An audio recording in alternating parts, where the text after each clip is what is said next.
Howdy, folks. Welcome to Panel Pursuit, where stories come to life. Let's dive in. In a universe ruled by blood and fear, survival isn't strength, it's destiny. 100 warriors, killers, kings, and demons dragged from countless worlds. And one forgotten soldier, Jin Seowoon, abandoned by his own world, thrown into Cloyd Survival. In this arena, death is a rule, betrayal is a weapon, and hesitation is a grave. Only 10 can rise. Only 10 can live. Every strike, every breath, is the difference between existence and erasure.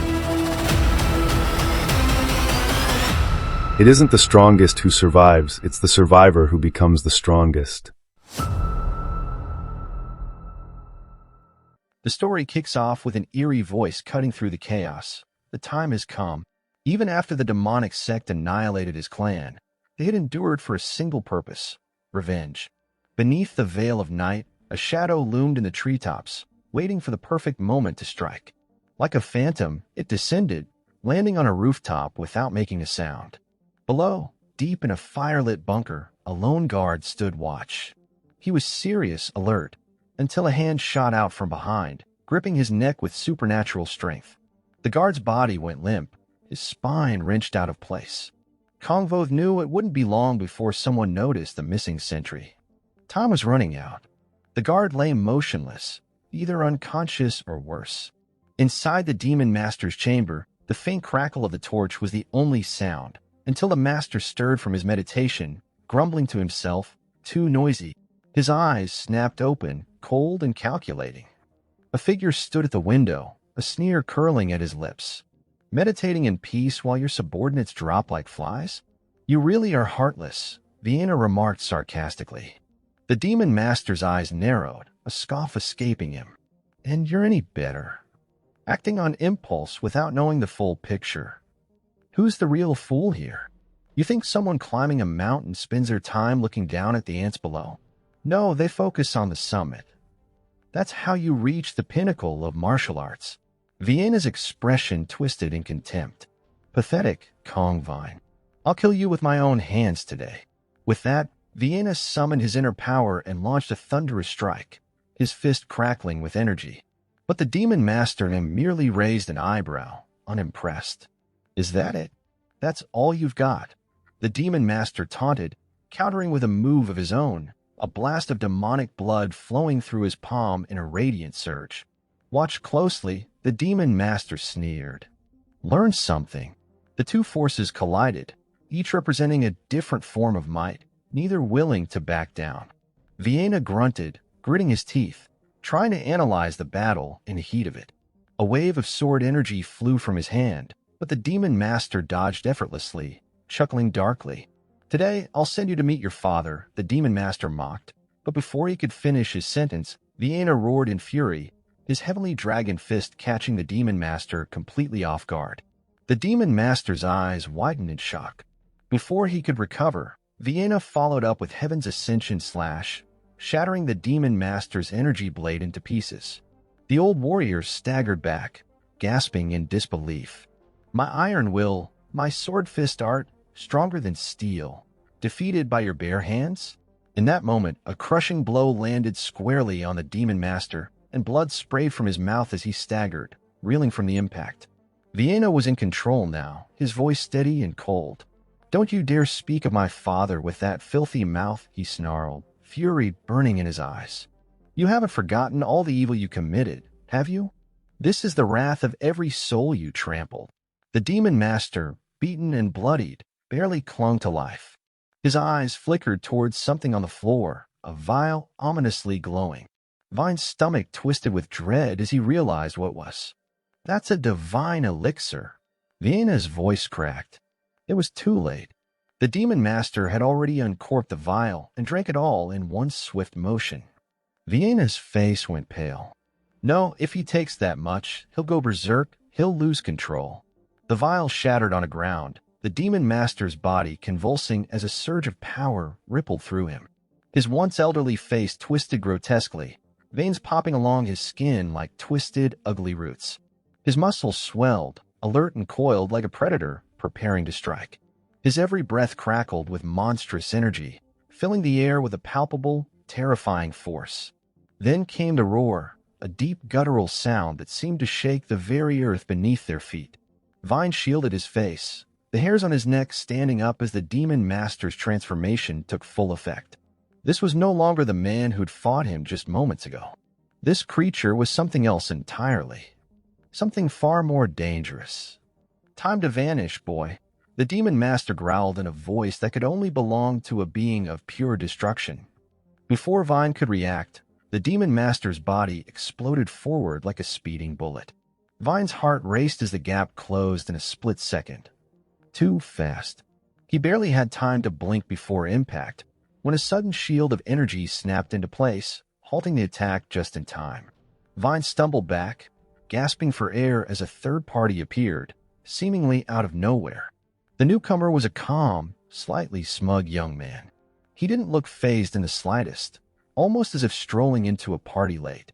He cracked a grin, glancing over at Vine as if to say, "I got this." "Sorry, am I late?"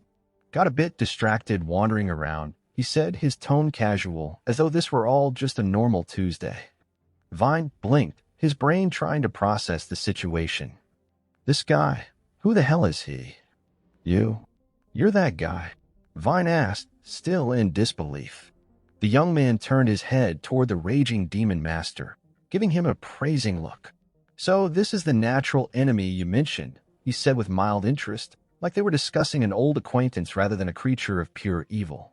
His expression never changed as he addressed the demon master. "Well, sorry, old man, but you're going to have to wait your turn." Vine's heart skipped a beat. If it weren't for him, I'd be dead meat right now. Meanwhile, in another reality altogether, Jin Seowoon, the guy who was deep into reading this book. His eyes moved feverishly across the pages, absorbing every word. Wait, hold up. Isn't this just some old-school martial arts novel? Where the hell did this overpowered crossworld wizard even come from? He shook his head, rubbing his temples. "Seriously, author, are you okay?" This was Jin Seowoon, 23 years old, fresh out of the military after a long, grueling service. 6 months ago, he'd left the military, thinking his life would finally get back on track. College was waiting, but the transition? Boring. Seriously, no one warned him about this kind of post-service lethargy. His phone lit up. The sound of a familiar voice came through, almost like a digital summons. "Yo, bro, hop on, let's game." Seawon groaned. Of course. He grabbed his phone and answered, half-heartedly. "You dumbass. Can you bother someone else for once?" Like many guys finishing up their military service, Seawon had a plan: earn a few certifications, get ready for college, get life back on track. But the boredom, the crushing, soul-sucking boredom? No one told him about that. He wanted to catch up on everything he missed while stuck in the army, but now it all felt like a distant dream. "I'm still tight on cash. Maybe I should get a part-time job," he muttered to himself as he walked down the street, the weight of the realization hitting him. The world had moved on without him, and he'd missed out on so much. A die-hard fan of Wuhan novels, Seawon had always imagined himself as the main character in some epic martial arts world. He stepped into a small shop, greeted by the warm smile of the owner. "Hey, Seawon. Back for another round of Cloyd Survival today." "Yeah, give me 10 hours up front," Seawon replied with a grin. The hours he'd spent in this game had been countless. What started as a distraction during his military leave had turned into a full-on obsession. He had climbed into the top 10 of the national rankings in just 3 months after discharge. This game? It was now his world. He slid his headset on, his fingers twitching as he clicked into the game. "I'm logging in. Meet me in the lobby." The game was a classic battle royale, 100 players, all fighting to be the last one standing. Weapons, puzzles, traps. It was chaos in the purest form. And Seawon, he thrived in it. In-game, Seawon announced over the mic, "Got 2 enemies 250 meters out." Only two left, his teammate asked, impressed. Seawon's response was sharp, laced with impatience. Can you shut up? You're already dead. Focus on surviving, all right? Next time, get to the safe zone first, then we'll talk. His teammate, now silent, simply responded with a faint, all right, all right? I'm trusting you. Seowon scanned the terrain, eyes flicking from one corner of the screen to the other. Where's that guy in the bone mask from earlier? He thought to himself. He's close. He stepped into a small building, scanning for loot. Loot's still here. Guess he didn't make it in. Seowon reached down to grab a few items, his guard slightly slipping, thinking it was safe. But he didn't realize that someone had been waiting for him. The moment he turned to check his six, it was too late. The enemy had already moved. Your teammate has been eliminated. A chill ran through Seowon's veins. Damn it. He was camping in there. Gotta move now. His heart raced, adrenaline pumping through him as he sprinted across the map, eyes darting in all directions. He quickly caught the masked player and dropped him with a clean shot. Victory, Seowon's teammate shouted, his voice full of excitement. Another win. Thanks to you, man. I got carried hard. Seowon sighed, his voice flat and unimpressed. Yeah. Cue us up again. He leaned back in his chair, staring at the screen as he muttered to himself, Tomorrow, I start focusing on school. But for now, another win was just enough. The world could wait a little longer. Just then, Seowon's phone buzzed. It was a message from his mom. Seowon, are you studying properly? I just sent over a bit more money for your expenses and tuition. Get yourself something nice to eat, okay? Sorry I couldn't send more. Seowon stared at the screen for a moment, feeling that familiar wave of guilt wash over him. He typed back quickly, Thanks, Mom. I'm heading to bed now. He sighed, then turned to his teammates. Hey, starting tomorrow, I'm done playing. As night fell, thick tree branches stretched across his bedroom window, casting eerie shadows that danced in time with his restless thoughts. Tossing and turning, Seowon scrolled through his phone aimlessly. Then he saw it, an article about strange people showing up overseas, calling themselves Children of Heaven. Before he could read more, the screen blinked and the page went blank. What the hell, he muttered, tapping the screen in disbelief. This page doesn't exist. With a frustrated sigh, Seowon tossed his phone aside. Whatever. I'll just go to sleep. The next morning came after a night of tossing and turning. Seowon stepped out, the cold air hitting him as he walked down the street.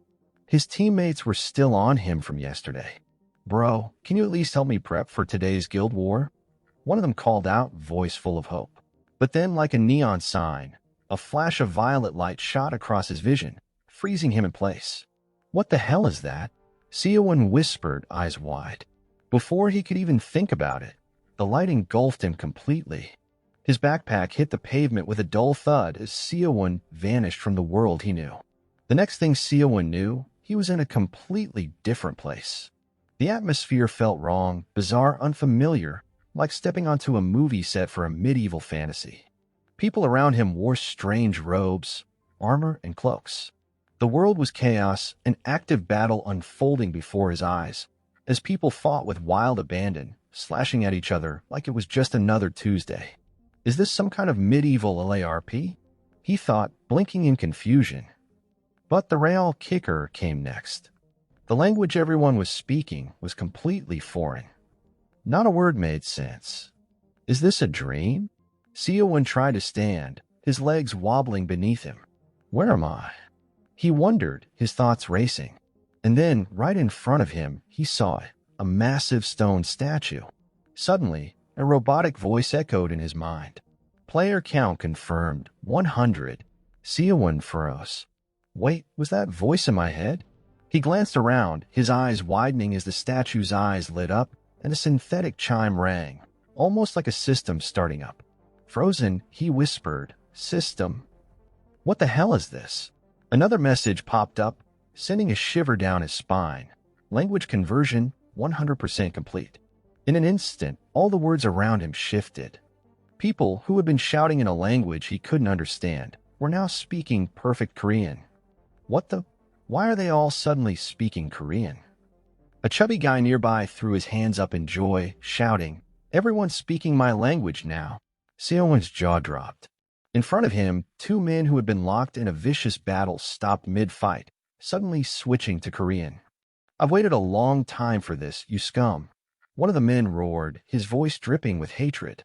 The other, a blond man holding a magic staff, shouted back, "Kyron, are you the one who dragged us into this mess?"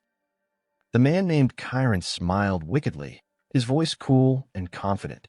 "Escrow, that's exactly what I should be asking you. You pulled me in here, didn't you?" Escrow's eyes burned with fury. "You bastard. I won't be fooled by your lies again." Kyron just chuckled, unfazed. "Whether you believe me or not, it doesn't matter. All of you are fated to kneel before the Demon King." Escrow raised his staff high, his eyes filled with rage. "I promise you this. As a Grand Mage, I'll kill you right here, and then I'll take down the Demon King myself." With that, Escrow unleashed a fiery spell straight at Kyron. The explosion rocked the air, but to Seowon's shock, Kyron didn't even flinch. Escrow stood frozen in disbelief. "What? That was a direct hit. Why didn't it do anything?"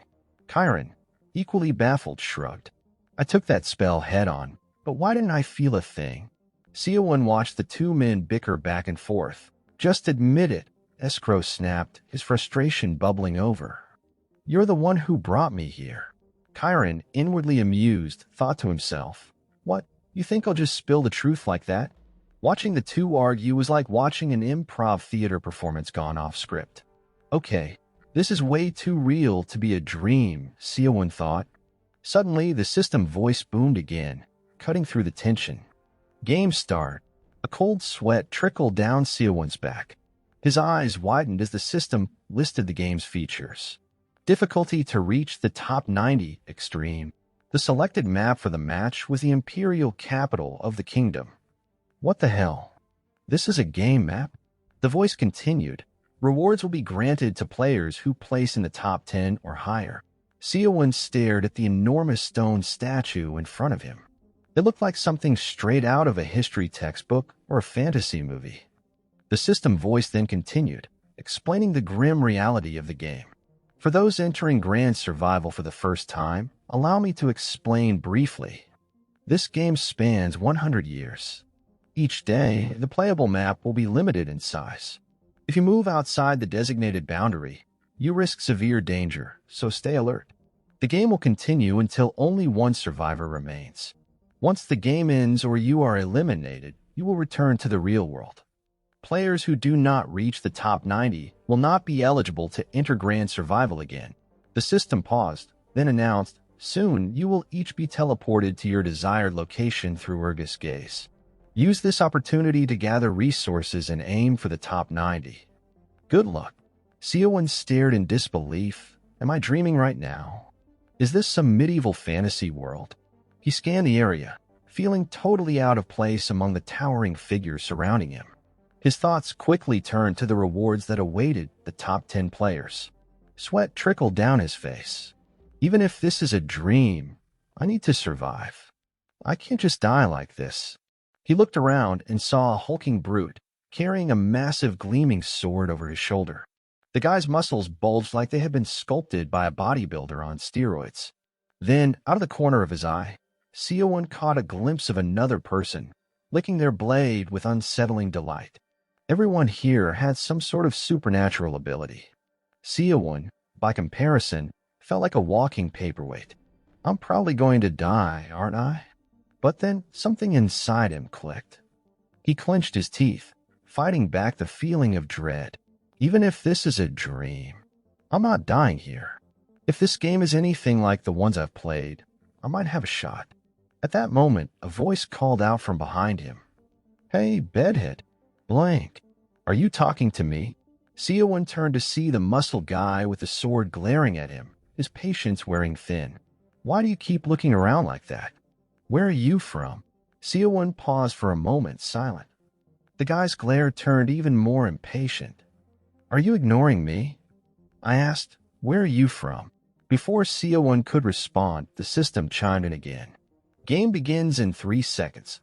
Seawon smirked, his mind racing. 3 seconds? I've been ready since I landed here. 2 seconds left. Seawon grinned. The sword guy scowled, his fists tightening. What the hell are you smiling for? You nuts. 1 second. The countdown blared in his ears. Seowon's grin widened. Why am I smiling? Because I'm dreaming, and this dream is awesome. Without warning, he lunged forward, his fist connecting with the sword guy's gut with a satisfying thud. Why wouldn't I smile in a dream like this? With my understanding of game mechanics, taking down guys like him will be easy. The brute reeled back, cursing. You bastard. How dare you? And just like that, the system declared Survival Day 1 begin. The world around Seawon exploded into chaos. Players scattered like bees from a broken hive, each one diving toward different landing zones, hotspots for loot and resources. But Seawon wasn't so eager to rush in. Sure, those zones probably have better items, but they're also crawling with enemies. Starting on the outskirts sounds safer. Seowon scanned the map from above and spotted a location that seemed stable enough. This place looks good. He shouted out, "Drop me there." Moments later, he was falling from the sky, the wind whipping past him as he landed in front of a small wooden house right at the coordinates he'd chosen. As the dust cleared, Seowon slowly stood up, steadying himself. I'm a little dizzy," he muttered, blinking rapidly. He turned toward the front door and muttered to himself, "Let's check out what's inside." But suddenly, Seowon froze in place as the realization hit him. His heart pounded as panic crept up his chest. Damn it, I was so dizzy I didn't notice who else landed nearby. He cursed under his breath, his mind racing. If I run into an enemy now without any weapons, I'm screwed. Seowon burst into the house and immediately slammed the door shut behind him, dropping to the floor as his lungs gasped for air. Adrenaline coursed through his veins like wildfire, his heart pounding in his chest. Regret gnawed at him. What if that sword guy followed me? Crap, I shouldn't have provoked him. He crawled toward the window, cautiously peeking outside. All he could see were leaves lazily falling, twirling in a breeze. Was that just the wind? Once he felt like he'd shaken off the immediate danger, he slowly stood up and began scanning the room. Lucky break, I don't hear anything else. Might as well see what this place has to offer. He recalled the system's instructions. Gather items from the area where you land. With that in mind, Seowon began searching every corner of the cabin. Just as he stepped around a wooden beam, his foot caught on something hard. He stumbled, startled, and looked down. You have obtained heavy bow. As expected, the bow was bulky and difficult to lift. Seowon grunted as he picked it up. This thing's heavier than it looks. Nearby, he found a box of arrows and grabbed it too, feeling slightly more secure. Still, this is way better than being empty-handed. As soon as he picked up the bow, a strange sensation washed over him, like all the knowledge of how to use it had been downloaded straight into his brain. He pulled back on the string, struggling slightly as he tested its weight and tension. A confident grin tugged at his lips. For a former Korean Army lieutenant, this is nothing. He adjusted his grip and aimed at the opposite wall. If I pull like this, it will fire. He let it rip. Whoosh. The arrow shot out with incredible force, slamming into a wooden post and embedding deep into the grain. Seowon's eyes widened at the sheer power. He laughed nervously. This thing could be really useful, if I actually learn how to use it right. After scouring the rest of the cabin and finding nothing else of value, Seowon stepped outside. He looked around at the scattered wooden houses nearby and muttered to himself, "Yeah, this map's pretty big. I guess it makes sense there wouldn't be much here." With a heavy bow in hand, he started moving forward cautiously. As long as I don't run into anyone, I can quietly rack up points. He reached another house, slowly pushing open the creaky door. No one seemed to be inside. On the table, something caught his eye, a glowing scroll. He furrowed his brows. What's this? The system chimed in. You have obtained minor healing scroll. When used, this scroll will heal your wounds. Seowon blinked in disbelief. A healing item that works by tearing a scroll? Realizing what this meant, he nodded to himself with determination. I should definitely stock up on healing items. He sighed, wishing he could find some kind of inventory pouch. As he turned to check the rest of the room, a faint glow caught his eye from the bookshelf. Intrigued, Seawon approached. The system chimed again. You have obtained Martial Arts Manual, Black Star Finger Chi. This technique allows you to fire projectile energy from your fingertips. A prompt popped up. Would you like to learn Black Star Finger Chi? Seawon hesitated, brow furrowing. Wait, I can actually learn this. Is it going to open up a tutorial or something? Before he could finish the thought, a blinding light engulfed him, washing over his vision in waves. The pages of the manual flipped at breakneck speed, faster than his eyes could track. One by one, they began to disintegrate, tearing and vanishing into thin air until almost nothing remained. Seowon stared at his hands. What just happened? Then he noticed something strange. His hands were changing. Moments ago, they had been clean and unmarked, but now faint scratches were forming across his knuckles. His palms began to roughen, hardening and callousing right before his eyes. Almost instinctively, Seowon reached for an arrow nearby. He gripped it tightly, extending his hand, and with a sharp thrust, fired it forward, without a bow. Thunk. The arrow buried itself deep in the wall across the room. Seowon stared at the mark, a proud grin forming on his lips. I actually just learned a martial art. He rubbed the arrowhead against a rock, gripping it tighter. Nice, he muttered under his breath. If martial arts manuals exist, then there's got to be magic too. His eyes lit up with excitement. I'm not just some random player in a dream. This is real. Seowon scanned his surroundings, muttering, All right, I've checked everything here. Time to move on. Jogging outside, he realized how dark it had gotten. How did it get so dark while I was farming? His stomach churned, reminding him that shelter was his next priority. Gotta find some cover fast. Then something caught his eye. A single house glowing faintly against the dark. He froze and dropped into a defensive stance. That's the only house with lights on. He squinted, analyzing the situation. Okay, two possibilities. Either there's a rare item in there, or there's someone hiding. With cautious steps, he crept forward, bow at the ready. I don't know how many players are nearby, but if someone's in there, they're either a seasoned pro or a total noob. He pressed his back against the wall near the stairs, eyes flicking upstairs. No sound from the first floor. Maybe they're hiding upstairs? He tried calming himself. I've got a weapon, and if I strike first with Black Star Finger Chi, even a pro could go down. Slowly, he climbed the stairs, bow raised and ready. But then, a faint glow caught his attention. Just an oil lamp. He hesitated, unease creeping up his spine. Is this some kind of trap? Without overthinking, he kicked the door open, bursting in with controlled aggression. The room was empty. He let out a shaky breath. "HT. I scared myself for nothing." Dropping into a crouch, he sighed in relief. No one's here, thank God. He opened the desk drawer and found a ring. A ring? Is this gear? The system chimed in power ring. Increases user strength by +20 when worn. Seowon's eyes widened. Just equipping it makes me stronger? He slipped the ring on, and it immediately lit up, making him flinch. He felt a rush of energy, like his body had become lighter. The weight of the bow felt almost non-existent now. Looking at his hand, he saw a new screen pop up. Name Jin Seowoon. Race human. Class martial artist. Strength 30. Endurance 15. Agility 13. Magic resistance 5. Seowon stared at the stats. Man, I'm weak as hell, and I got labeled a martial artist just because I learned one martial art? Looking at the ring, he chuckled. Still, this is pretty damn cool compared to when I first dropped in with nothing. Heading downstairs, he equipped another ring labeled Storage Ring. Storage Ring allows user to store items in a subdimensional inventory. Seowon grinned. Dang, I'm collecting a lot of stuff. Wonder what's next.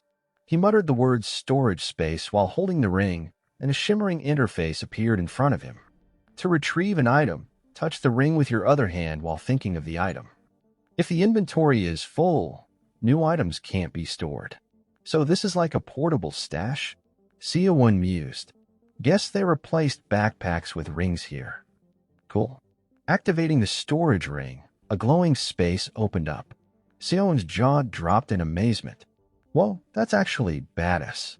He pulled a scroll from the subspace inventory. Weird, but convenient. No more hauling stuff like a backpack. He retracted his hand, thinking if this existed in real life, it'd be a total game changer. Scanning the area around him, Seowon took stock. Equipment, martial arts.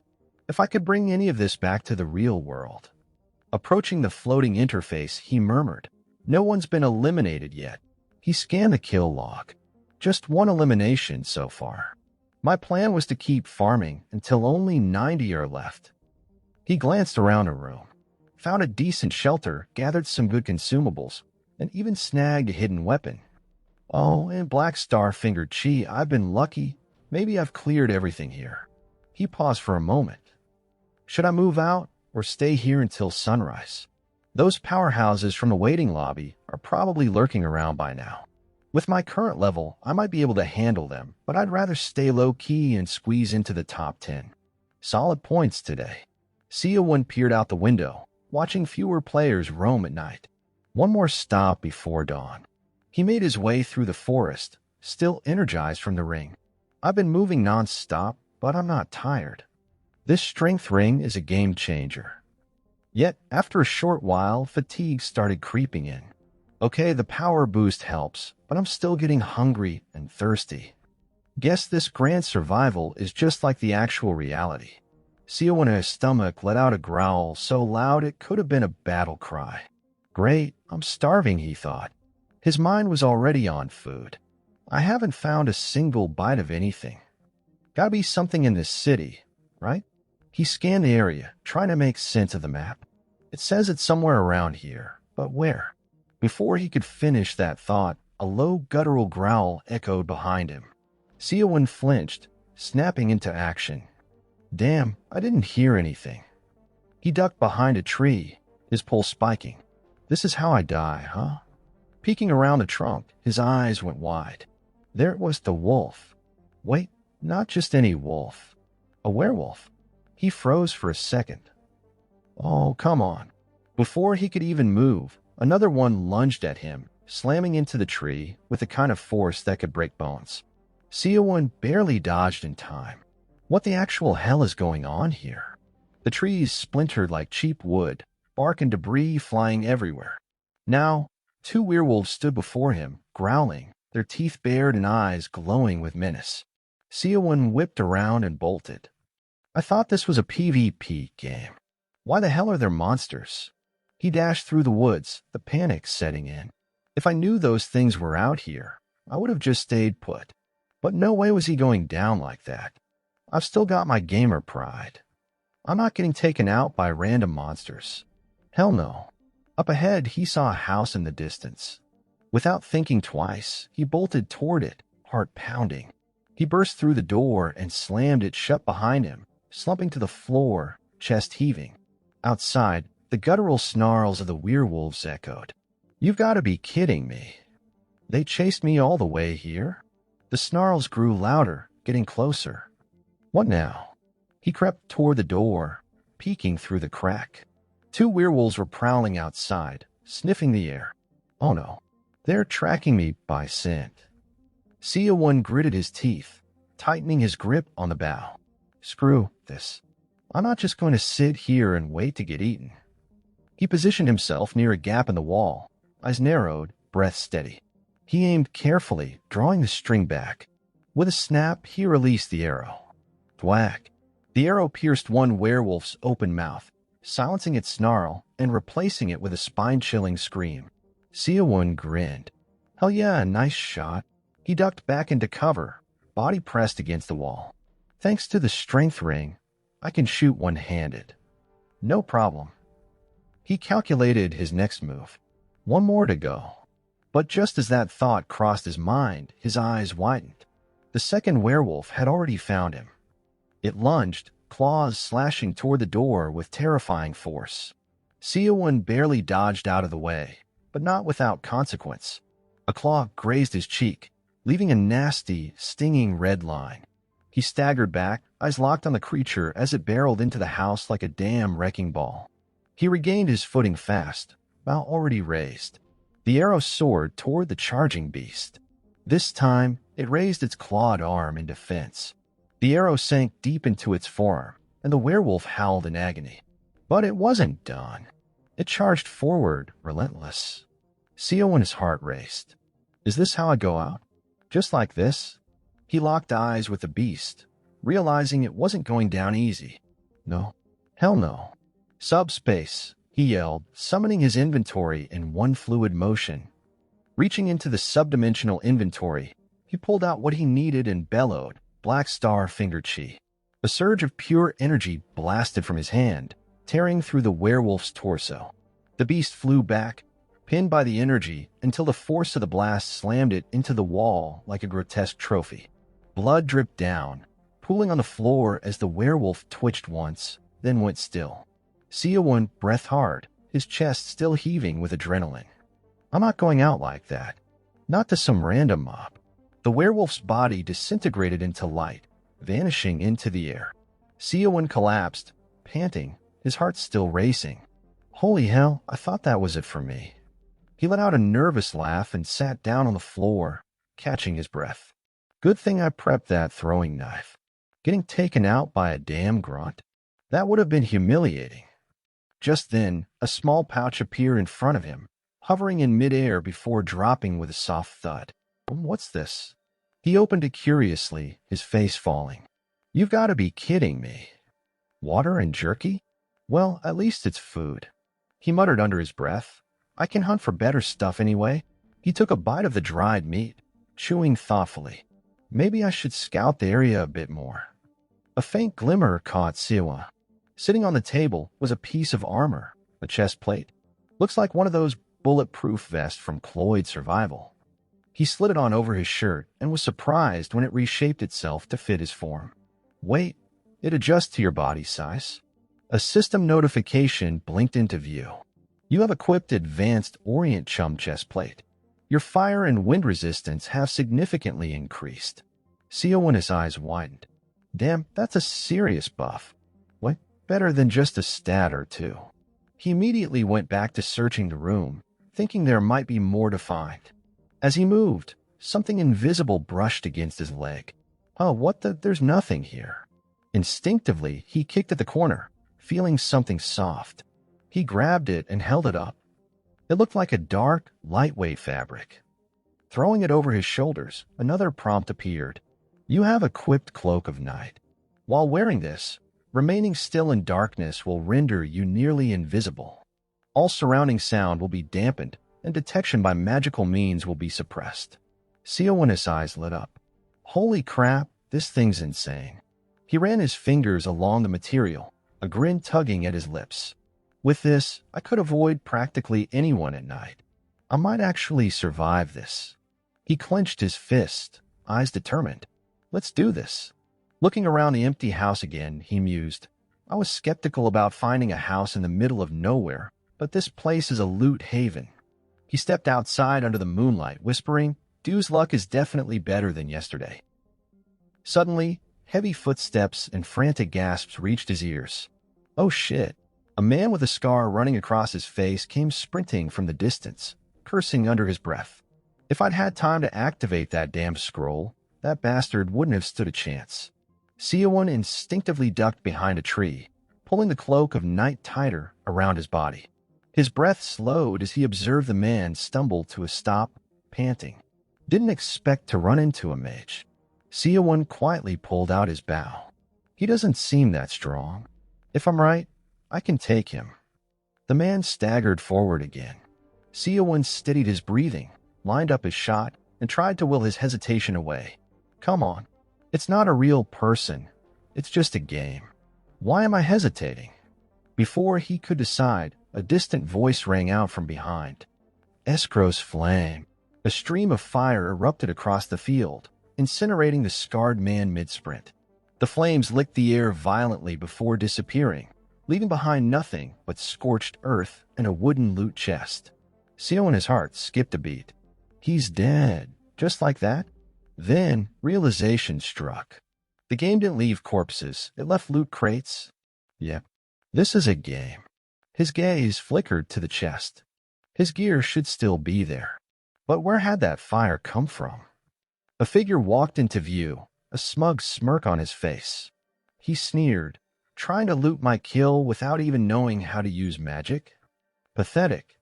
Seowon froze, barely breathing. The mage muttered to himself, if that idiot had just died to my sword, he wouldn't have had to suffer like that. Seowon's eyes widened as the mage walked right past him.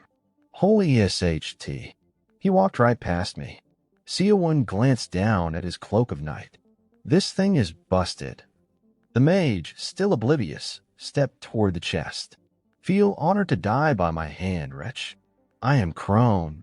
He began sifting through the loot, mumbling, let's see what this unlucky bastard dropped. From behind the tree, Seowon's eyes narrowed. That guy. The one he killed. He was a player just like me. Seowon clenched his jaw. Which means I could be next.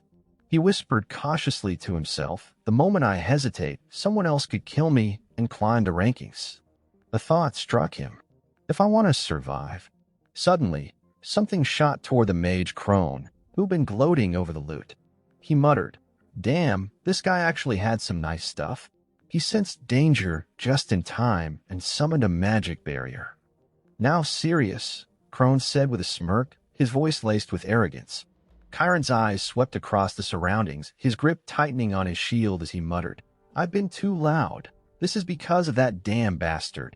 The sudden sound of another arrow cutting through the air forced his instincts into overdrive. The arrow slammed into his shield, sending a violent shimmer across the energy barrier. It flickered, threatening to collapse. Panic gripped him. At this rate, my barrier's gonna shatter, he shouted, his voice raw. You over there, come out and fight. His words were a taunt, desperate yet defiant. But then another arrow zipped through the air, striking from his flank. Chiron spun, just in time to witness his shield crumbling into shards of radiant energy. His mind raced, his heart pounding. My barrier, damn it, where the hell are you? Seowon stayed hidden, moving in perfect silence, his bow drawn taut, ready to release another lethal arrow. Chiron's desperation grew. He fired off a wild blast of fire magic toward the trees, hoping to flush his attacker out, but was too late. An arrow found its mark, embedding itself deep into his forehead. The flames sputtered in his throat as his body slumped backward, and with one final gurgling gasp, his life was snuffed out. Got him, Seowon muttered, a breath of relief escaping him. Chiron's body began to dissolve into the familiar loot chest, and Seowon's gaze darted around nervously. If anyone saw that fire spell and comes to investigate, his voice trailed off. I'm screwed. Gotta loot fast and get out of here. He swiftly opened the loot chest, his fingers trembling as he scanned the items. A system message popped up. You have received healing gauntlets, shared healing scroll. Nice, got myself a solid healing setup. Another prompt followed. You have received Escrow's pendant, a solid gold necklace that identifies the wearer as a mage of the Escrow Guild. Seowon picked up the pendant and studied it. No actual attribute, just cosmetic. I'll stash it for now. His eyes flicked to the other loot chest. What's this? A stone glinted in the light. The system responded with a prompt. You have obtained Spell Ring Stone. Allows the user to inscribe a ring around their heart, enabling the use of magic. Once used, you may learn magic from that ring. Seowon blinked, his mind racing. Wait, seriously? Just like that, I can become a mage. He recalled the frustrated shout of the previous player. If only I had time to use it, that newbie wouldn't have stood a chance. Now it all clicked. That was why the player was so desperate, so angry. A smirk tugged at Seowon's lips. Sorry, but I'll be the one to make proper use of it now. He shoved the rest of the gear into his subspace ring and hesitated. Better stash the leftovers in the chest. Check it all later in a safer spot. His eyes darted nervously across the horizon. I need to find a place to activate this spell ring stone. After some time, he stumbled across a small village. Looks safe enough, he muttered, stepping inside one of the buildings.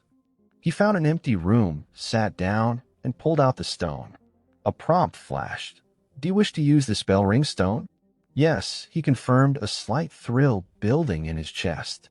Another message followed, this time more ominous. Warning, using the spell ring stone will render you immobile for 3 hours. You will be unable to take any action during this time. You may experience mild pain during the engraving process. The moment he agreed, a wave of pain surged through him, and he had to choke back a scream. The agony was like nothing he had ever felt. He lay sprawled out on the floor, unable to move, every nerve on fire. Mild pain, my ass. I thought I was going to die. He groaned, sweat pouring down his face. Learning martial arts was a breeze compared to this magic crap. Grimacing, he muttered, status. The system window popped up, and his eyes widened. His stats had improved significantly. Oh, so you can actually have dual classes now. I got mana stats too. He glanced up at the player count. I've taken down 2 already, so the survivor count should have dropped by now. He swiped the screen, and what he saw made his jaw tighten. Only 45 survivors were left. That many gone already. He scrolled through the killer log, his stomach churning. One name dominated the list, Nam Sagwon. Nam Sagwon, he whispered, his voice tinged with disbelief. Elsewhere, in a distant part of the map, Nam Sagwon stood atop a small hill, watching a man desperately run for his life. The man's voice cracked with panic. Please stop chasing me. Sagwon grinned, a sick gleam in his eyes. You're totally pathetic. The man stumbled over a rock, crashing into the dirt, fear seeping from every pore. Top 90. I just need to make it into the top 90, please. Sagwang's cold eyes locked onto the man's pleading face. He didn't hesitate. With one swift motion, he lopped the man's head clean off. The body hit the ground with a thud. Sagwon leaned over, his voice barely a whisper. The weak don't survive, and now surely this will get everyone's attention. Sagwon leapt off into the trees, leaving the loot chest on the ground, and said in a cold and confident tone, Namsao, everyone will fear the name. Moments later, the corpse dissolved into a loot chest. Day 3 of survival. Jin stared at the stats window in disbelief. Wait, 54 people died overnight? He muttered to himself. His mind raced. Nam Sagwon, please let me never run into that guy. A shiver ran down his spine as he thought about the killer on the leaderboard. And then a vivid possibility hit him. Hold on, at this rate, I might actually make it into the top 10. He leaned back against the wall, his eyes thoughtful. Before the whole thing began, they'd said that the top 10 players would get a reward. I wonder what it is. Could be money, rare gear, maybe something more. What if the real prize is the ability to bring back items or skills to the real world? A dry laugh escaped him. Great, while psychos are running around out there, I'm in here dreaming like a damn idiot. He shook his head. No more slacking. Time to move. Jin concentrated, letting mana flow through his body. So this is magic energy, he thought, feeling it hum through his veins. Opening his inventory, he pulled out something from yesterday's loot pile. Right, I picked up that spell book while scavenging. A system prompt blinked into existence. Wind Orb spell book. Summons wind-based orbs. The number of orbs increases based on user strength. Jin grinned, eyes narrowing. Knew it. Another prompt appeared. Would like to learn this spell? He tapped yes without hesitation. The book dissolved into light before his eyes. Jin blinked, stunned. Wait, what? His gaze shifted to his hands. It's transferring the spell directly into my head? He raised his hand, speaking clearly, escrow wind orb.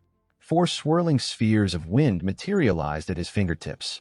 He tossed them into the air, and with a sudden boom, they obliterated the door behind him. He froze, his eyes wide. Whoa, these things pack a punch. Then, just as suddenly, fatigue hit him. He swayed slightly, his vision blurring. Why do I suddenly feel so tired? The stats screen flashed. Mana 0. The system's new alert lit up the map. The restricted zone is shrinking. Jin made a quick decision. I should hunt on the outskirts before the safe zone closes in. He stepped outside, calculating his next move. With half the players gone, there should be less competition. Time to loot while the field's still open. High above, hidden in the branches of a tree, someone was watching. A man cloaked in shadow, his gaze sharp, tracked Jin silently. Interesting, he murmured, vanishing into the trees. Half a day later, Jin wiped the sweat from his brow. Pretty sure there was a house around here on the map. He rounded a corner, and then he stopped dead. The scene before him was a bloody mess. Blood everywhere. His instincts kicked in immediately. Jin summoned the wind orbs and fired them at the corner of the house. The wall exploded in a burst of light, but there was nothing inside. Guess it was just the wind. Thought I sent someone. He crept closer and spotted an injured player inside. The man was barely breathing, but still alive. This guy's still breathing. Jin studied him for a moment. He must have been strong to make it this far. Jin hesitated. Should I kill him while he's weak? He probably has some good gear. But then he shook his head. No, priority is survival. Let's move. Throwing his cloak over his shoulders, Jin slipped quietly away. The wounded player exhaled in relief. He's gone. Phew. Thank God I had fast. That could have been the end of me. The man stepped out of the shadows, limping as he gritted his teeth. If I wasn't injured, I'd have wrecked that guy. He started rummaging through the room, muttering to himself, better loot what I can and get out of here. But just as he reached for another item, an arrow pierced his skull. He froze. Mouth agape. FCK was all he managed before his body dissolved, leaving behind a loot chest.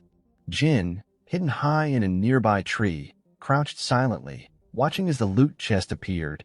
Thanks for stepping out so quick. Makes looting easier, he murmured, his eyes scanning the area. He smiled, ready to move toward the edge of the restricted zone when suddenly a voice called out from behind him. You're quite skilled, aren't you? Jin spun around, his heart racing. Crap, I let my guard down. Standing, there was an old man, calm and collected, his gaze steady and curious. There was no hostility in his posture, just an unsettling quiet that made Jin's instinct scream. The old man tilted his head slightly, his eyes gleaming with an odd light. No need to be afraid. I just want to ask you a few questions. Jin's eyes narrowed, his hand instinctively shifting toward his weapon. Who the hell is this guy? Who are you? Jin's voice was sharp, cautious. The old man smiled faintly. Even if I told you, would it matter? We're from different worlds, after all. Jin paused, his mind racing. Different worlds? He kept his face neutral, but couldn't hide the unease creeping through him. Is that so? The old man didn't respond to that, getting straight to the point. So, have you played this game before? Jin stiffened, caught off guard. Game? He forced his voice to stay steady. Game? What do you mean? The old man studied him carefully. I've been watching you for a while. You've adapted quickly. I can tell you already know this isn't reality. A chill crept up Jin's spine. How long has he been watching me? How'd I not notice him? He swallowed, trying to mask his unease. This is my first time being brought here, but I played a game similar to this back in my world. The old man's eyes brightened. A game, huh? One like this. Interesting. Jin studied him silently, feeling a deeper tension. He doesn't look like he's from my world. The old man looked up at the sky as if lost in thought. Jim, it's getting dark, he said, his tone a touch lighter. Jin blinked, still processing. Yeah, today's the third day. The old man tilted his head slightly, glancing at the moon now visible above them. Is the moon in your world as big as this? Jin was caught off guard by the question. The moon? His mind raced. He glanced at the large moon hanging low in the sky. What does he mean by that? Seawon blinked, looking up at the massive moon above them. Honestly, I never realized how huge it looks here, he muttered, his voice low. No, it's definitely bigger here. The old man nodded with a faint smile. Same in my world. Ours is much smaller, too. He looked at Xiao, eyes lighting up with curiosity. So, about this game you mentioned, mind explaining it to me? Seawon glanced around, scanning the area as if expecting someone to jump out of the shadows. Here? I don't think this is a safe spot for long chats, he said, his tone casual, but his eyes still darting around. The old man stroked his beard thoughtfully, his gaze never leaving Xiao. You're right. This might take a while. He then tilted his head slightly, his curiosity piqued. How about we move somewhere a little more private? Still guarded, Seawon squinted at him. And how do I know you won't just kill me the second we're alone? Before he could even finish the sentence, the old man grabbed him by the arm, and in a flash, they were airborne. You already know the answer, don't you? The man said with a sly grin. Don't cause a scene unless you want to be someone's next target. Seowon barely had time to register what had happened before the old man whisked him away with supernatural speed. What the hell? Seowon shouted, not even sure which direction he was facing anymore. He had no clue at the time, but this would be the encounter that changed everything. When they landed, Seowon's feet barely touched the ground before he was gasping for air. They were on top of a tall tree now, with nothing but the vast expanse of the wilderness beneath them. The old man crossed his arms, an amused smirk playing on his lips. So you control puppets in a digital world. Sounds like your home is full of miracles. Xiao, still catching his breath, wiped the sweat from his brow. You took me up a tree, man. The old man simply shrugged. It's safer here. Seowon didn't buy it, but didn't argue either. Well, it's an advanced civilization, I guess. The old man nodded, clearly interested. An advanced civilization, huh? That explains how you adapted so quickly. Seowon's mind spun. How long has he been watching me? Before he could voice his thoughts, the old man answered the unspoken question, his tone casual. I've been by your side since the moment we fell into this world. He looked up at the old man, an edge of disbelief in his voice. So when it comes to understanding the motives of whatever supernatural beings are powerful enough to snatch people from different worlds, how the hell would I know? The old man tilted his head, his expression thoughtful. I see. He paused, his eyes scanning the horizon. Then, in a gentler tone, he spoke again. But I do think this whole thing could be a good opportunity for people. Seowon gave him a wary glance. An opportunity? The old man nodded. Yeah, I'm sure you've noticed by now. When you die here, it's not really the end. You just get ranked, and then you receive rewards based on your rank. Seowon exhaled, his thoughts racing. My guess? Those rewards aren't just items. They might include the skills we've picked up too. The old man narrowed his eyes, intrigued. You mean the stuff you're carrying now? Seowon's gaze hardened. Not just those. I'm talking about the martial arts techniques, the skills we've learned. His voice dropped, and he added quietly, Nothing's been confirmed yet. It's all just theory. Seowon glanced at him, his voice quiet but earnest. You carry yourself like a martial arts master. I bet anything you got people back home who follow you. Someone like that, I can't even begin to compare to. I'm just a nobody, he chuckled bitterly. That's why I said, for people like me, this could be a once-in-a-lifetime shot to rewrite everything. The old man burst out laughing, the sound echoing in the open space. You're quite the interesting kid, you know that? Seowon panicked, his voice dropping to a whisper. Keep it down. Don't be so loud. As Seowon shared some tips about the mechanics of this world with the old man, the two of them fell into a rhythm. Seowon explained what he'd figured out so far about the system, and in return, the old man regaled him with stories about his own world. Before they knew it, the sun began to rise, the soft light peeking through the leaves. The old man stood up and stretched, looking down at Xiao. So, it's morning already, huh? He gently lowered Seowon to the ground, making it look easy despite his age. Seems like I've taken up enough of your time. Seowon gave a polite nod. Not at all, he said, but inwardly thought, that's the safest answer when you're still unsure of someone. Aloud, he added, I actually enjoyed hearing about your world. The old man nodded, his eyes softening. Thanks to you, I've learned a lot about how this game works. He paused for a moment, then asked, Is there anything I can do to repay you?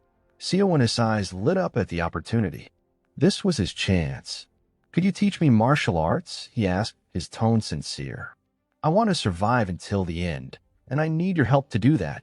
The old man studied him silently for a moment, then finally spoke. "It's not impossible." Seowon leaned in, eager. "But—" The man's expression turned serious. "You need to be prepared for the worst." "The worst?" Seowon echoed, confused. The old man turned to face him, his eyes firm. "I mean death." "What else?" The weight of the words hung in the air, thick with gravity. The old man looked at him with a solemn gaze. "When I say death, I mean it. So let me ask you, what is it worth to succeed outside of traditional means? You must be willing to pay a steep price. Are you prepared for that?" Seowon blinked, caught off guard. "Elder, people don't really die here, do they?" The old man froze mid-thought, his expression shifting slightly. "You're right," he murmured, turning away with a hand to his chin. "If that's the case, maybe that method could work." Seowon perked up, eager now. "Is there a way for me to grow stronger?" The elder nodded slowly, his voice steady. "At the very least, it's worth trying." Growing impatient, Seowon asked, "What should I do first?" The old man placed a hand on Seowon's head, his eyes narrowing in concentration. "Let's see how much internal energy you have." Seowon looked puzzled. "Internal energy?" The old man's eyes widened in disbelief. "Oh, dear. You have less energy inside you than my dog back home." He shook his head. "How is that even possible?" Seowon rubbed the back of his neck awkwardly. "Ah, I told you, Elder. There's no such thing as martial arts or internal energy in my world." The old man took a moment to process, then calmed down. "Fine. Sit in the lotus position." Seowon did as instructed, folding his legs with some effort. The elder placed his hand on Seowon's head, preparing to initiate something deeper. "You will experience pain," he warned, his voice grim. "Pain so intense, it'll feel like dying. And you won't be able to move." Seowon tensed, his body instinctively wanting to pull away. "What should I do?" The old man's tone sharpened, cutting through the tension. "Endure it. If you can't, you will die." Every nerve in Seowon's body screamed as the sensation hit. The wind brushing his skin felt like blades, and each breath burned his lungs like fire. He could hear the faintest sounds, ants crawling through the nearby grass, the rustle of leaves, and yet the pain drowned everything out. Then something surged inside him. He screamed, the agony overwhelming him as light poured from his eyes and mouth. "Am I dying?" He thought in horror, unable to stop the panic creeping up his spine. The pain was so raw, so real, death tangible, and almost sweet in its cruelty. His pupils widened, the reflections of himself and the elder shimmering in the blackness. Then, just as suddenly as it came, the pain stopped. Seowon sat frozen, still processing the ordeal. His face was pale, his body trembling. Without warning, he doubled over and vomited, the intensity of the experience overwhelming him. The old man watched him silently, then nodded. "The way you endured that tells me your body isn't as hopeless as I thought. You've got a strong natural disposition." He paused, glancing at Seo. "I realigned your chi flow." Seowon wiped his mouth, still weak.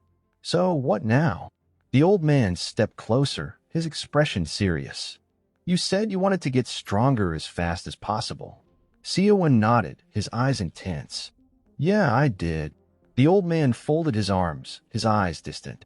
"I pushed your soul just slightly out of alignment. In doing so, I created a new breathing gate in that space." His voice grew calm and steady as he spoke.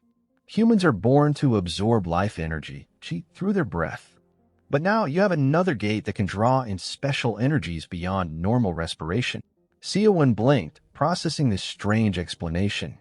He wasn't sure if the old man was talking about some ancient martial arts wisdom, or if he'd just been watching too much Netflix. "Yeah, okay, I get it.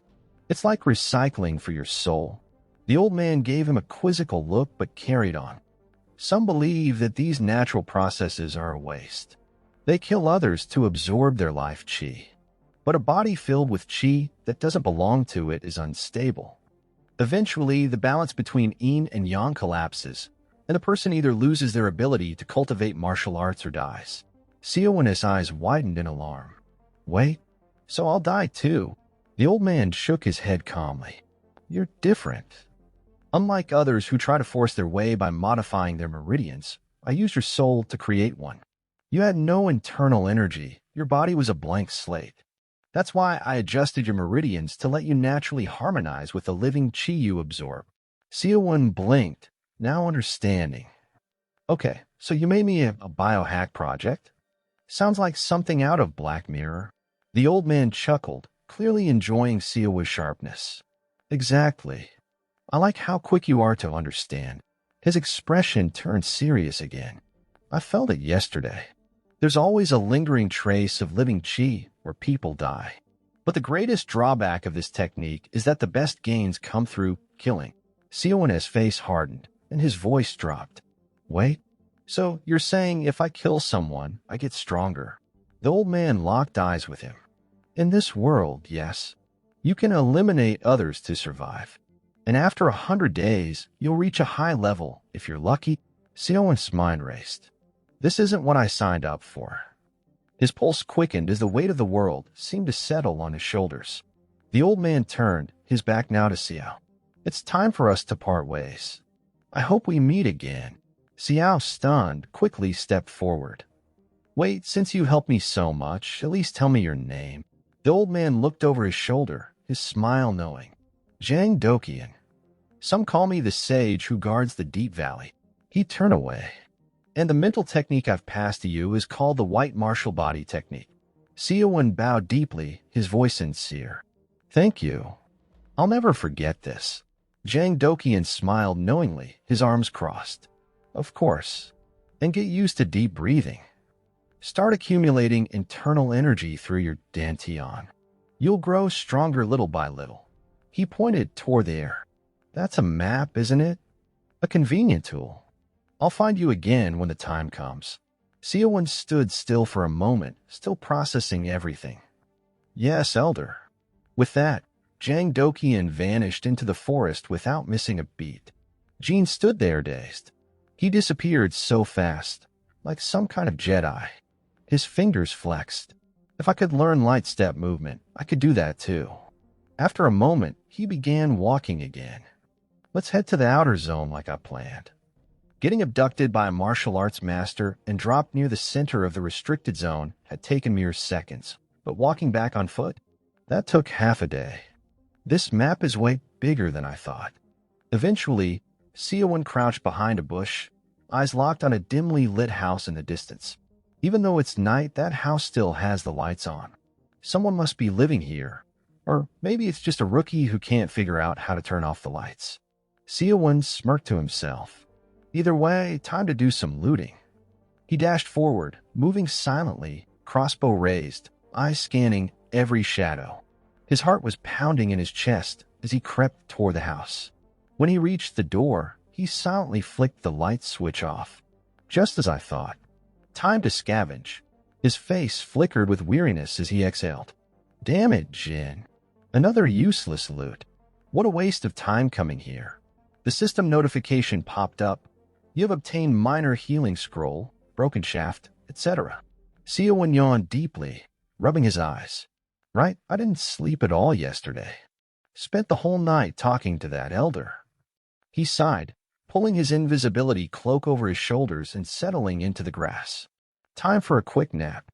The night passed in total silence. In the blink of an eye, morning broke, and the system flashed Survival Royale, Day 5. Seowon didn't stir. He was still sound asleep, oblivious to the approaching footsteps until a voice suddenly cut through the quiet. This doesn't look like an abandoned house. A shadowy figure appeared at the window, and Jin Seowoon's muscles tensed. His body went completely still, every instinct screaming at him to stay quiet. Slowly, carefully, he reached for his crossbow. Damn it, he thought, the sun's already up, and I'm still lying here like some amateur. The footsteps grew louder, drawing closer. A man entered the room, muttering to himself. Finally, a place to rest, he sighed. But something wasn't right. The man suddenly paused, sensing something off. It was too late. A bolt from Seawon's crossbow shot through the air with deadly precision, aiming directly at the intruder. But the man was faster. With lightning speed, he drew his sword and sliced the bolt clean in half. Seowon's heart raced. A martial artist? He cursed under his breath. What a pain. He reached into his subspace inventory, his fingers brushing past various weapons before grabbing a handful of throwing knives. In one fluid motion, he hurled them, silent, deadly projectiles. The man raised his arm in defense, shielding his face, but one of the blades still found its mark, cutting a gash along his cheek. Dirty rat, using concealed weapons, the man spat, rage flashing in his eyes. Seowon wasn't done yet. He closed the gap in an instant, tackling the man and slamming him to the floor with a force that rattled the bones. The man's body crumpled beneath him, and Seowon kicked the sword from his hand. It went flying across the room, skidding to a stop in the corner. Without hesitation, Seowon grabbed another bolt and pressed it to the man's throat. "I was dreaming something nice, and you had to ruin it," he muttered under his breath. The man trembled, pleading for his life. Please have mercy. I'll do anything, just spare me. It took everything I had to stay alive this long. I can't die here." Seowon's expression remained cold. Without a word, he drove the arrowhead straight into the man's head. The man's body went limp, lifeless. Brief pause. The man's corpse vanished in an instant, leaving behind only a wooden loot chest, surrounded by a faint green aura. Seowon's eyes narrowed as he gazed at the chest. This is what old man Jang Dokian was talking about. He called it the power of life essence. He mused, remembering the old man's words.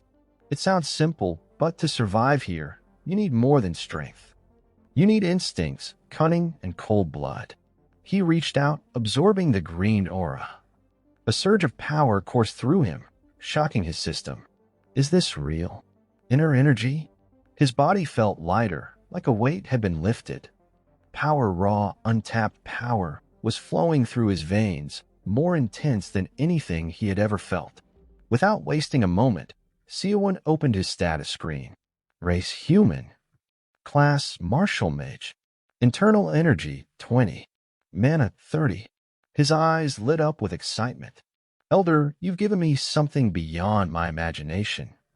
Even if Seowon hadn't been willing to kill, he now understood the truth. He had to find a way to harvest life force if he wanted to survive. It was the only way. He quickly checked the number of remaining players. The screen flickered, and his heart skipped a beat. Only 24 players remained.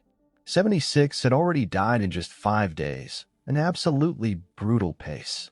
Then, as he watched the number drop again, another player's life was snuffed out, killed by none other than Nam Sagwon.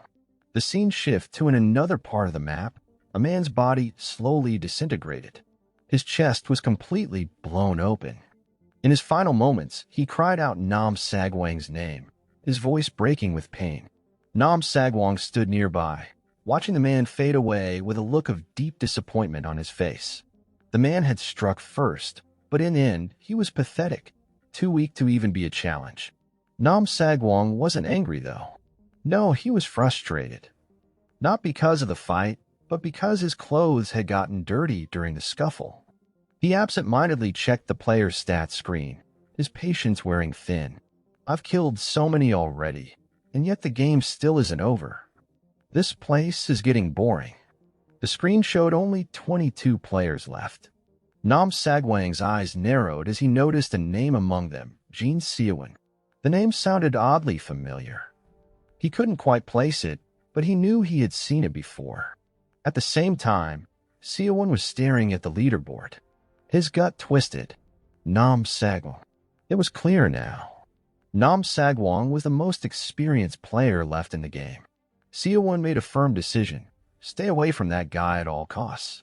The last fight he won had been sheer luck. If he ever had to go head-to-head with Nam Sagwon, he wouldn't stand a chance. For now, though, with the danger zone still not shrunk too much, Seowon knew he had to gather more gear. Inside the chest of the man he just killed, there was only one item worth mentioning, demonic elixir of vitality. Nothing else of interest. Slightly disappointed, Seowon shrugged. It makes sense. If that guy had really been strong, I'd already be dead. He decided to camp out in a hidden location, waiting it out until the number of players dropped even further. 1 week passed. Seawon felt strangely lucky. Since arriving in this place, he had spent most of his time hiding, occasionally hunting stray monsters for low-tier gear. Fortunately, he had yet to encounter any top-tier threats. Now, standing at the very edge of the restricted zone, he prepared for whatever came next. It had been 12 days since Seawon arrived in this world, and by now he was completely fed up with eating dried meat. The taste was like chewing cardboard, and every bite made him feel like he was slowly losing his mind. If I have to eat this crap for another day, I swear I'll snap. Only 20 players remained, and as the safe zone continued to shrink, Seawon's curiosity about what lay beyond grew. He extended his hand past the invisible boundary, and the moment his arm crossed, an ice-cold jolt shot through his body. His arm felt paralyzed, as if it was being crushed by a vice. So this is the price of curiosity. Instant death. For the past week, the leaderboard had shown the same name, flashing over and over, Nam Sagwon. The eliminations were slowing down, a clear sign that everyone was playing it safe. Even Seowon was holding his breath, fully aware that one wrong move could end it all. Suddenly, a series of deafening explosions tore through the air, making Seowon snap to attention. His instincts kicked in, and his heart started pounding. What the hell? A major battle. His gaze zeroed in on the center of the chaos. And there he was, Nam Sagwon, standing strong, but looking different. Roughed up, his armor battered, sweat dripping down his face. This is the first time I've seen him this way. What's going on? Seowon squinted, narrowing his focus. Who the hell are those people confronting him? A group of players stood in front of Nam Sagwon. They were decked out in heavy gear, each one radiating the unmistakable aura of a warrior ready for a bloodbath. One of them, the leader by the looks of it, stepped forward, his voice low but powerful. With our combined strength, you don't stand a chance, Nam Sagwon. Accept your death quietly. Nam Sagwon didn't flinch. He just grinned, that grin. The one that promised pain. The guy and his group were seriously underestimating him, but that worked in Nam Sagwang's favor. Their decision to group up makes it too easy. Saves me the trouble of hunting you down one by one. He smirked, eyes glinting with malice. You came here to kill me? Then I assume you're ready to die. Without warning, Nam Sagwon launched himself into the air, effortlessly escaping their formation. Don't let him get away. One of the group members shouted in a panic, but Sagwon had no intentions of running. In the blink of an eye, he lunged at one of the men, grabbing his head with a sickening crack. The man's body exploded, blood spraying everywhere. The others froze, their faces going pale. One hit, one kill. Just like that. Nam Sagwang's voice turned cold, a growl that sent chills down their spines. Next, and then it was over. It was pure carnage. Limbs were torn off, screams were cut short. It wasn't a fight.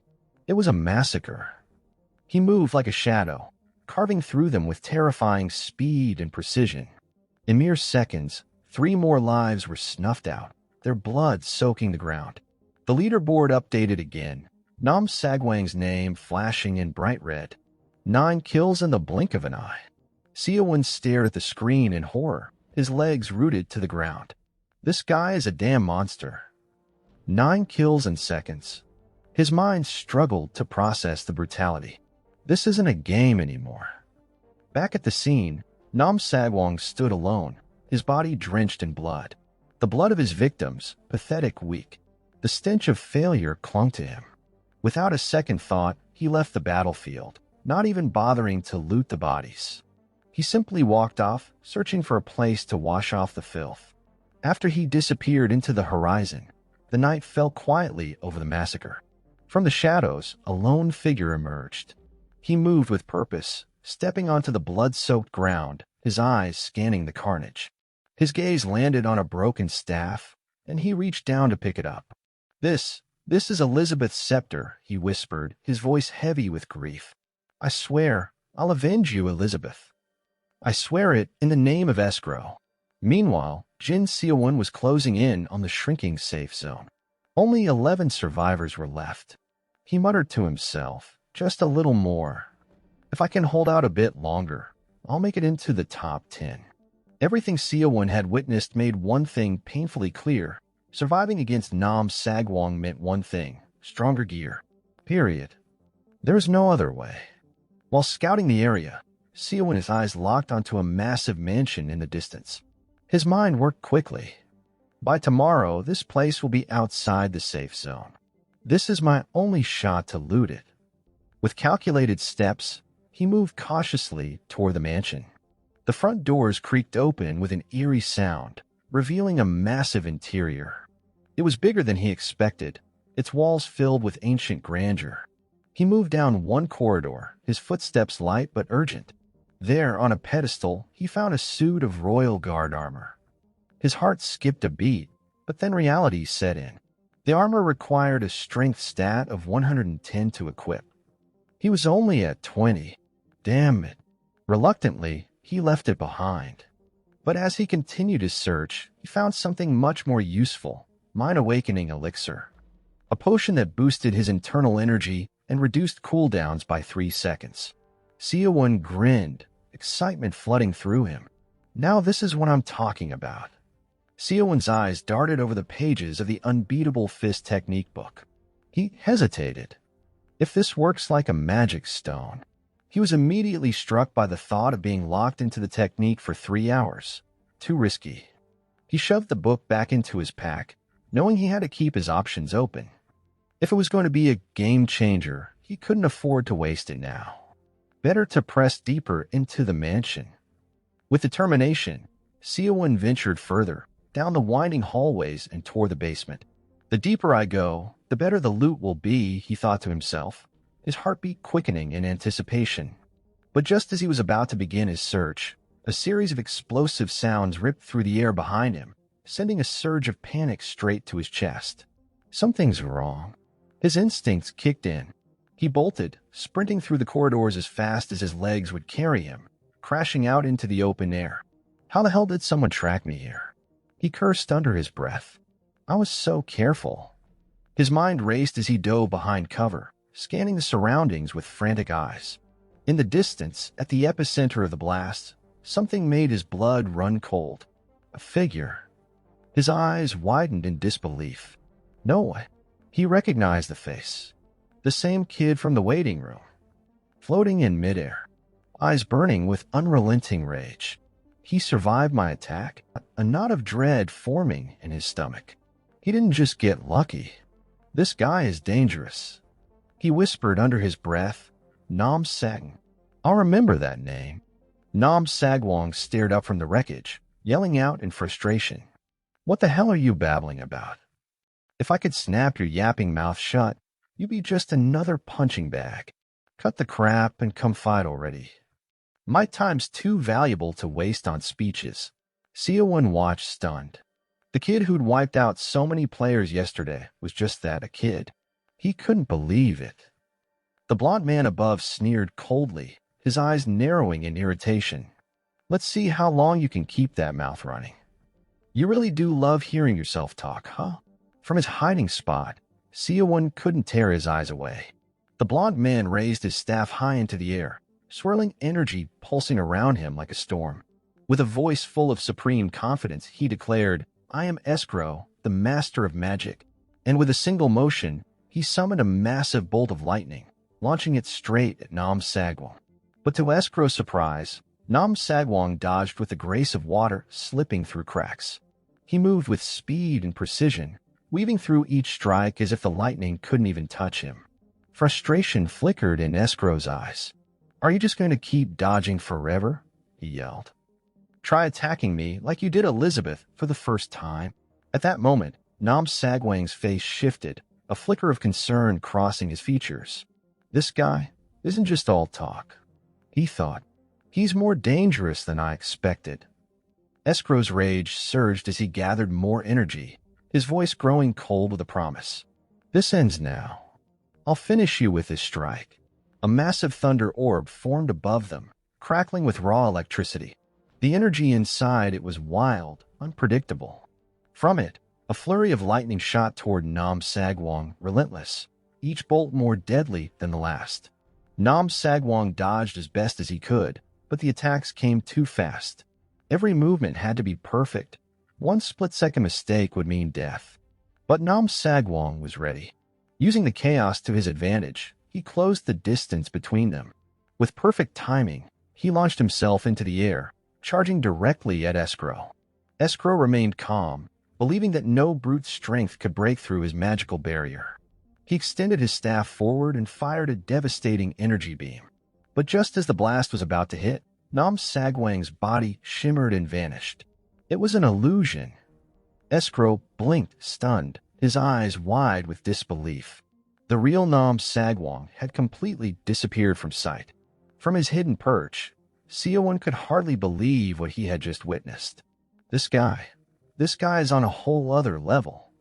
Even Escrow's power that could bend the weather itself, wasn't enough to stop him. Escrow's voice rose with fury as he muttered, "He's gone? My item sensors aren't picking up anything." He must have escaped far away. Then, roaring with rage, he bellowed, "Nam Sagwang, I will hunt you down and kill you."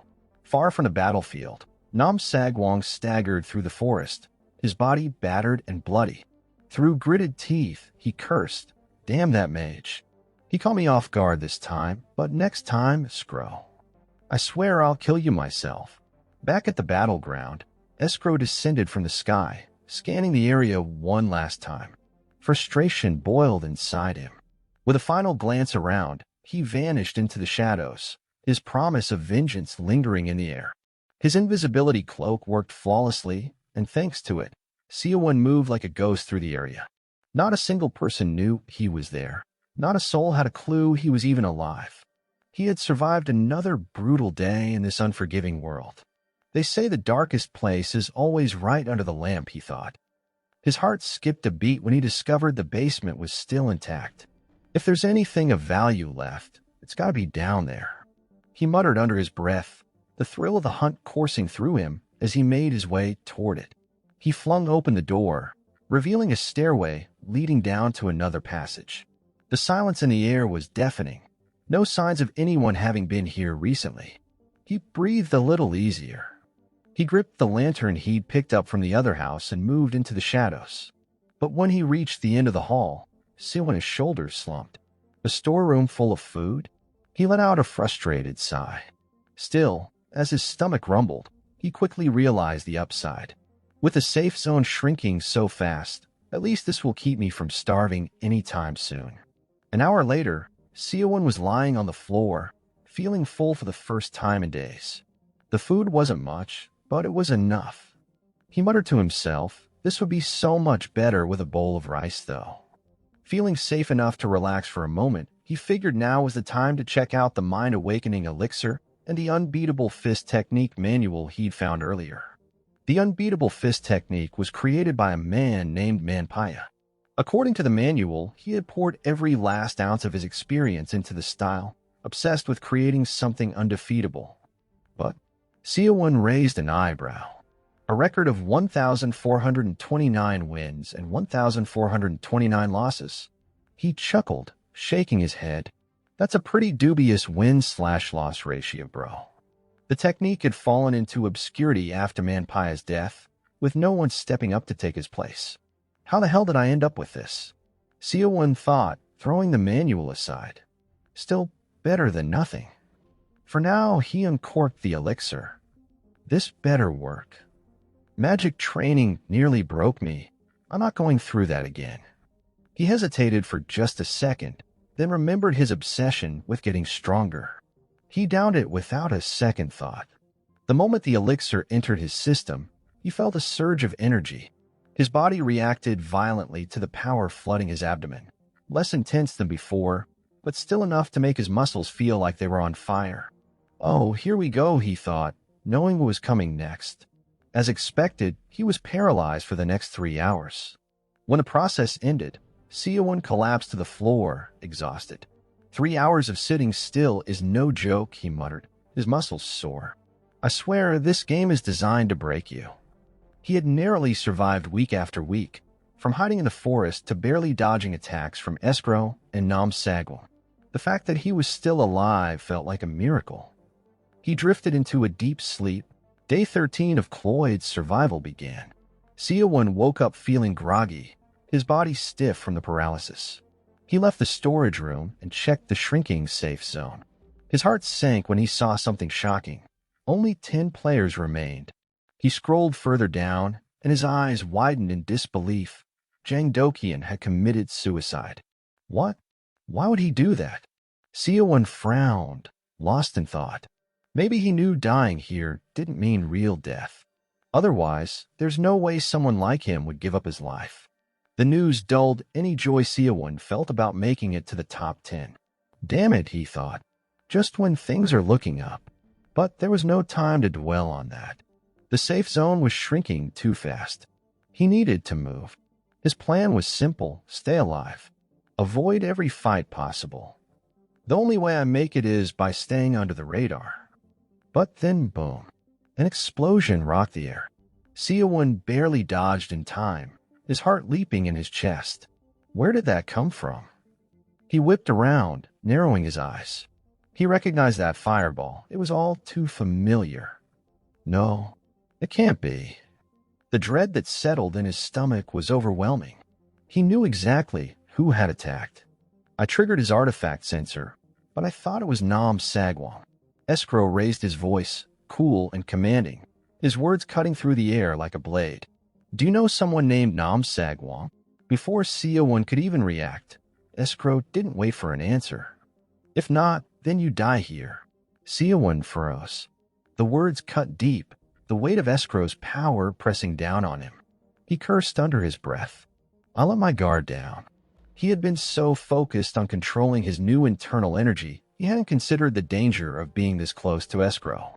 Escrow stepped forward, his eyes narrowing. The only way you live is by telling me where Nam Sagwon is. If you don't know, then you're just dead. Seowon was at a crossroads, unsure whether he should lie or tell the truth. Damn it, what do I do now? Seowon instinctively raised his crossbow, though he could barely process what Escrow was even talking about. This was their first encounter, and none of Escrow's cryptic accusations made any sense. He was ranting, pacing in front of Seowon, speaking of worlds and fates Seowon couldn't even begin to understand. But then everything stopped and Seowon's eyes went wide in shock. Nam Sagwon had appeared, dropping from the sky like a comet, fast and silent. The atmosphere seemed to crackle with his arrival, and before Escrow even noticed, Nam Sagwon was already closing the distance, landing behind him in a flash. Escrow was still ranting about how anyone not from his world deserved to die, completely oblivious to what was happening behind him. Nam Sagwon didn't hesitate. He launched a savage strike aimed at Escrow's position, and only at the last second did Escrow sense the attack. Throwing up a magical barrier, he shouted, "Coward!" Escrow spat in anger, his voice dripping with disdain. Hiding and ambushing like a rat. But Nam Sagwon only smirked, his voice smooth and mocking. My body's fully healed. But you're looking like you're running on fumes. Seowon, still crouched nearby, could hardly believe what he was witnessing. He couldn't process how fast everything had escalated. But oddly enough, he was still alive, thanks to Escrow's arrival, ironically. Nam Sagwon roared, his battle-hardened voice cutting through the chaos. Let's end this right now. With a massive fist, he slammed directly into Escrow's magical barrier. Escrow smirked confidently, scoffing. You really think that's enough? But to his shock, the barrier shattered with ease. Nam Sagwang's fist punched through the magical shield and straight into Escrow's throat. Blood erupted from the wound in a gruesome arc, painting the air red. With a grin, Nam Sagwang whispered, Ever heard of Ganji? It's a secret martial art only a few can master. You're the first I've had to use it on. Feel honored. Escrow's body spasmed as Nam Sagwang pulled his hand free. Escrow screamed in agony, but Nam Sagwang just mocked him. Guess you won't be chanting your annoying spells anymore. You had the strength to be top 10. Too bad you ran into me. Seawon, still hidden in the shadows, watched in horrified awe. Escrow, the mage who controlled storms and wreaked havoc on anyone who stood in his way, was now being torn apart like paper in a fire. But what replaced Seawon's fear was something else: ambition. If I could absorb their life force, how powerful would I become? The thought was terrifying, but it pushed aside everything else: pity, fear, and logic. Nam Sagwong delivered one final, brutal blow. His hand glowed with pale blue energy, and he ripped through Escrow's body once more. Escrow's screams echoed in the air, but the proud mage offered no resistance. He was nothing now, a broken shell of his former self. Seowon's heart pounded in his chest. He stared at the scene, his mind unable to fully grasp the chaos unfolding in front of him. Nam Sagwong stopped attacking, and Escrow's breath came in shallow, broken gasps, but it wasn't over. Not yet. The blood-soaked silence between them was suffocating, and the message was clear. Escrow was finished. Nam Sagwong looked down at Escrow's crumbling form, his voice dripping with mockery. "Where's that arrogant bastard from yesterday? All I see now is half a corpse. Got any last words before you die?" "Oh, wait, forgot, I shut your mouth for good." But though Escrow could no longer speak, his mind still burned with rage. A voice suddenly rang out, not through the air, but inside Nam Sagwang's head. "Elizabeth, she was my most cherished student. You killed her like a dog when the academic world cast her out." Nam Sagwang's smile didn't falter. His expression remained eerily calm as he scoffed. "A girl, huh? Funny, I didn't notice, or maybe she just looked like a dude." The sneer on Nam Sagwang's face pushed Escrow past his limit. His rage surged like a tidal wave, even though his body was barely holding together. His voice thundered into Nam Sagwang's mind. "Then let me shut that filthy mouth of yours permanently." Nam Sagwang's eyes widened in shock. "What did you just say?" From a distance, Seawon, still hiding, felt something was off. He looked up and froze in terror. The sky above was glowing. A massive fireball was descending from the heavens, its size growing at an impossible speed. But it wasn't just fire, it was a meteor.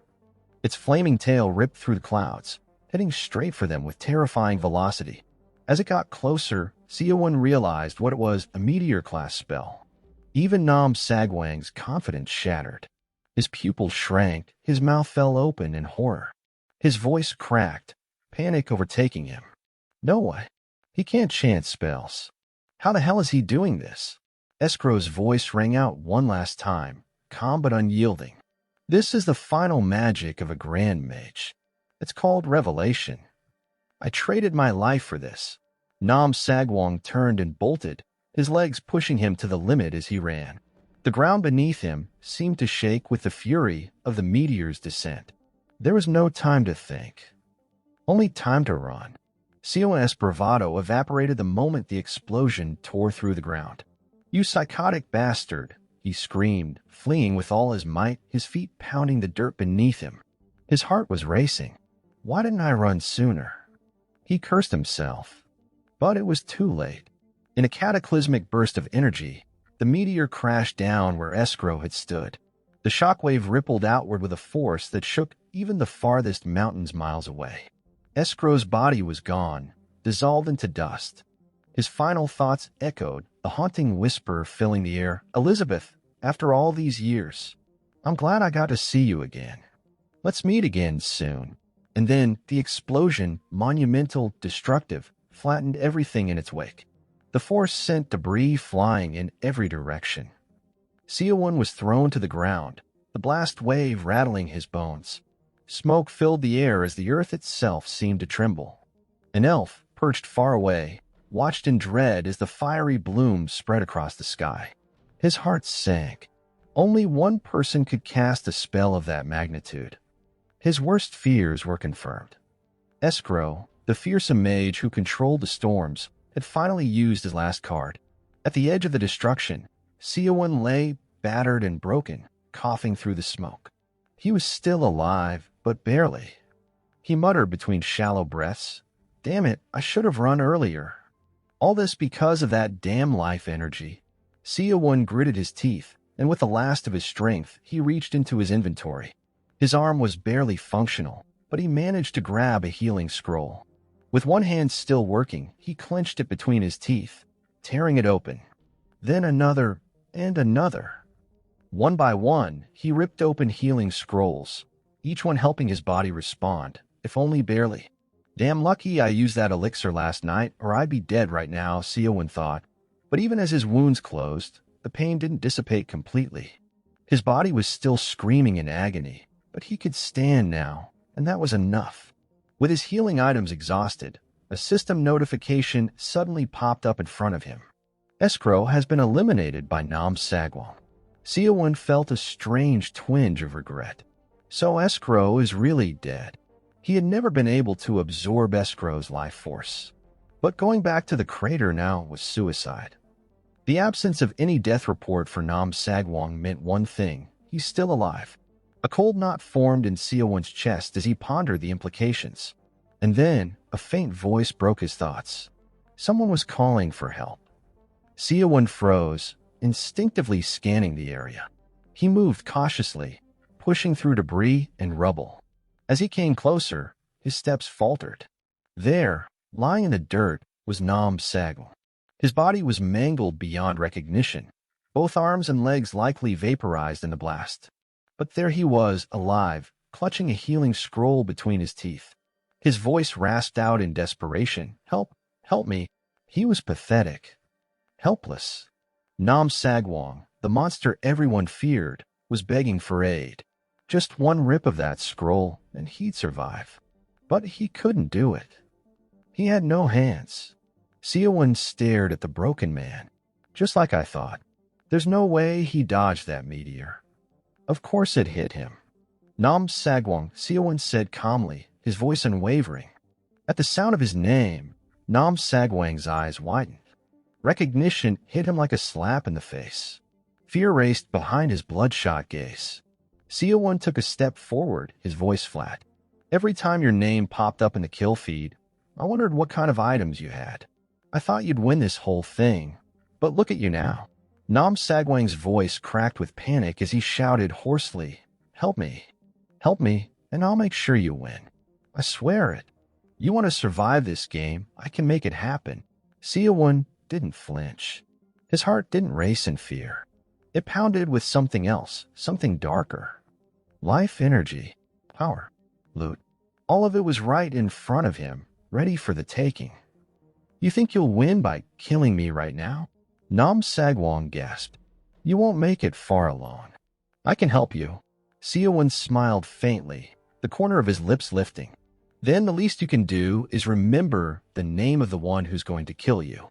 He raised his sword, his grip steady, the blade gleaming in the dim light. "My name is Jin Seowoon." Nam Sagwon, broken and desperate, stopped begging. His voice turned into a guttural shout, filled with rage and fear. "Even if I die like this, I'll never forget you, Seowon." Without hesitation, Seowon drove the blade, a clean, brutal strike. Nam Sagwang's body convulsed once, and then went still. Seowon exhaled slowly, releasing the final weight of a long hunt. It had been just a game, but Nam Sagwon had looked so young.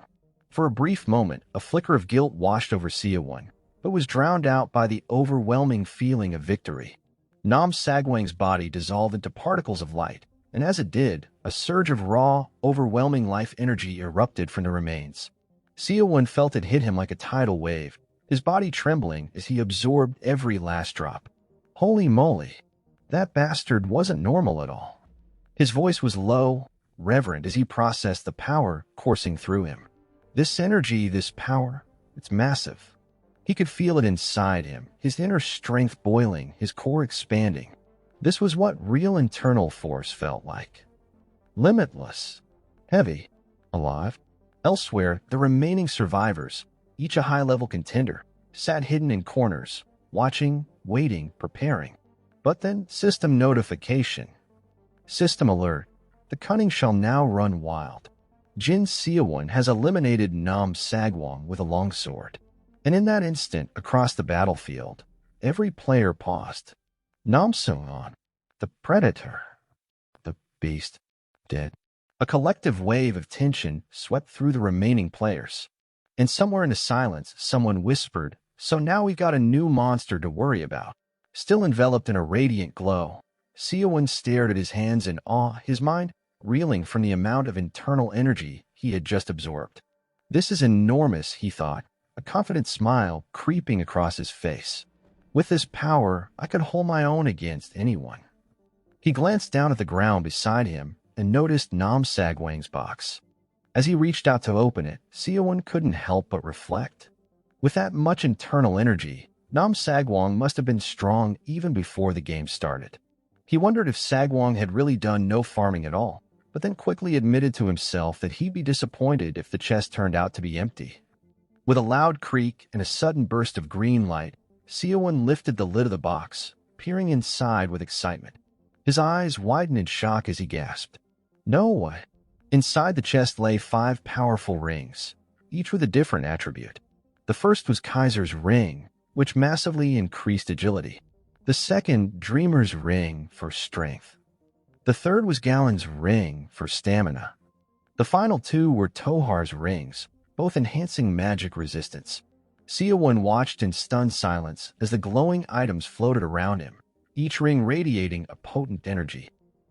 What a joke, he thought bitterly, cursing Nam Sagwang. All that talk about not relying on gear, but here he is, farming all these rare items. What a total hypocrite. Suddenly, he felt the blue light intensifying around him again, the rings reacting to the overwhelming power he now wielded. Startled, he called out the system command, My Info, and a glowing stats screen appeared before him. Name, Jin Seowoon. Strength, 70. Stamina, 70. Agility, 75. Magic resistance, 90. He stared at the screen, completely amazed. These stats are no joke. His pulse quickened as he clenched his fists, the power surging through him. With this kind of power, victory is guaranteed. But as he was still taking in the stats, something else caught his attention. Several glowing purple martial arts books lay scattered nearby. His eyes lit up, only to dim with disappointment. None of these are usable for me. The techniques inside required internal cultivation that he hadn't learned yet. Guess I'll have to pass on those for now. Seowon turned to leave, but something made him stop. He froze, sensing something off. He turned his head slightly, muttering under his breath, Wait a minute. He paused completely, his eyes narrowing as he scanned the area. Surrounded by dense trees and shafts of light, he was alert, listening carefully. Then, in an instant, it hit him.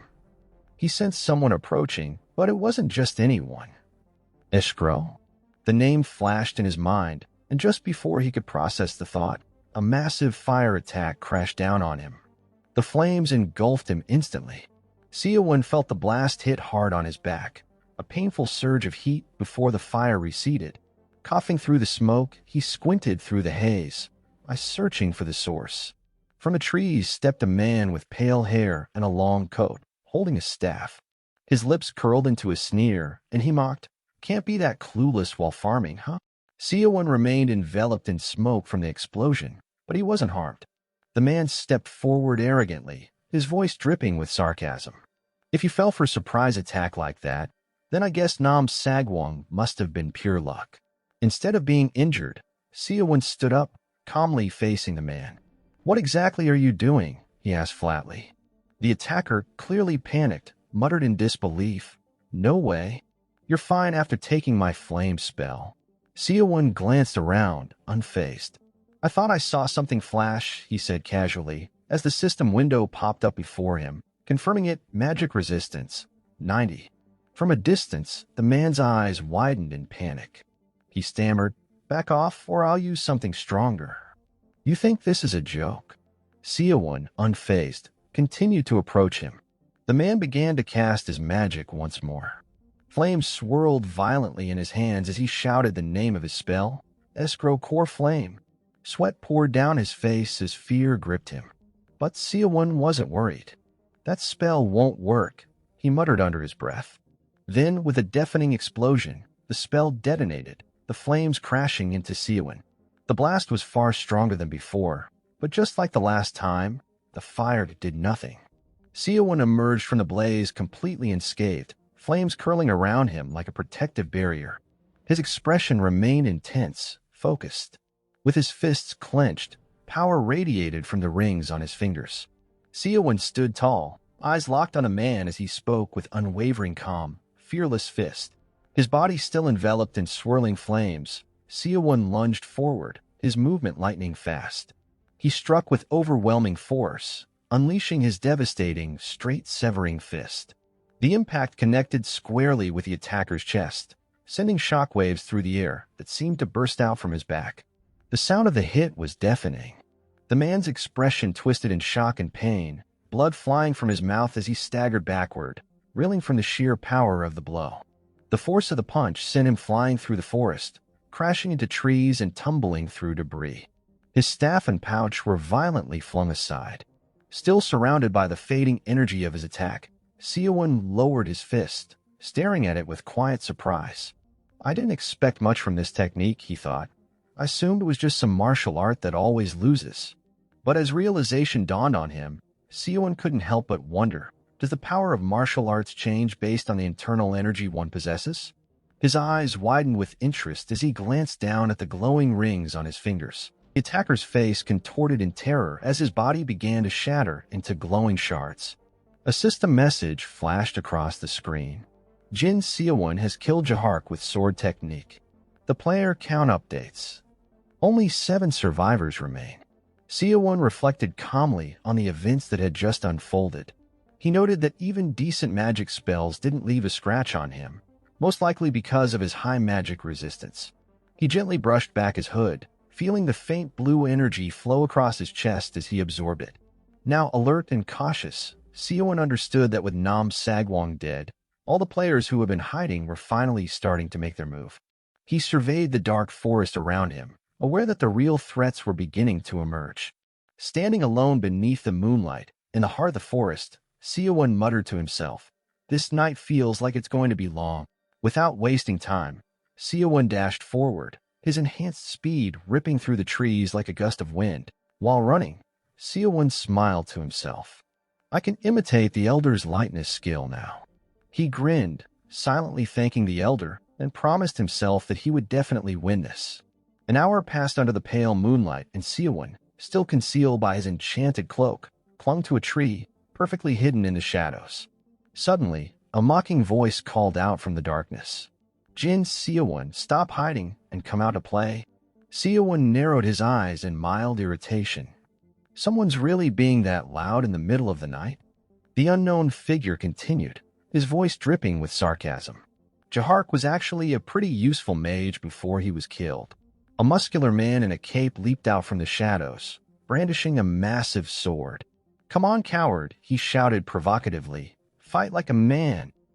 As Starko slammed his enormous sword onto his shoulder and struck a proud pose, his cocky attitude was suddenly interrupted by a sharp jolt of surprise. His eyes widened as he sensed something incoming. In the next instant, a powerful arrow, infused with glowing energy, crashed down in front of him. The ground shattered with a burst of radiant force. Starko braced against the impact, using his large sword as a shield. He looked around in disbelief. "Cowardly sneak attack!" Starko shouted furiously. "Show yourself and fight fair." Meanwhile, Seowon, still concealed beneath his magical cloak, silently observed. He looked around, wondering where the shot had come from. The figure revealed himself, tall, calm, and holding a bow. Starko looked up, glaring at the figure. "Jurikwana," he called out with a scoff. "You think you're some legendary divine archer?" He mockingly added, "Well, your name's famous among mercenaries, but you don't scare me." Jurikwana, the silver-haired elf, remained composed, his face unreadable.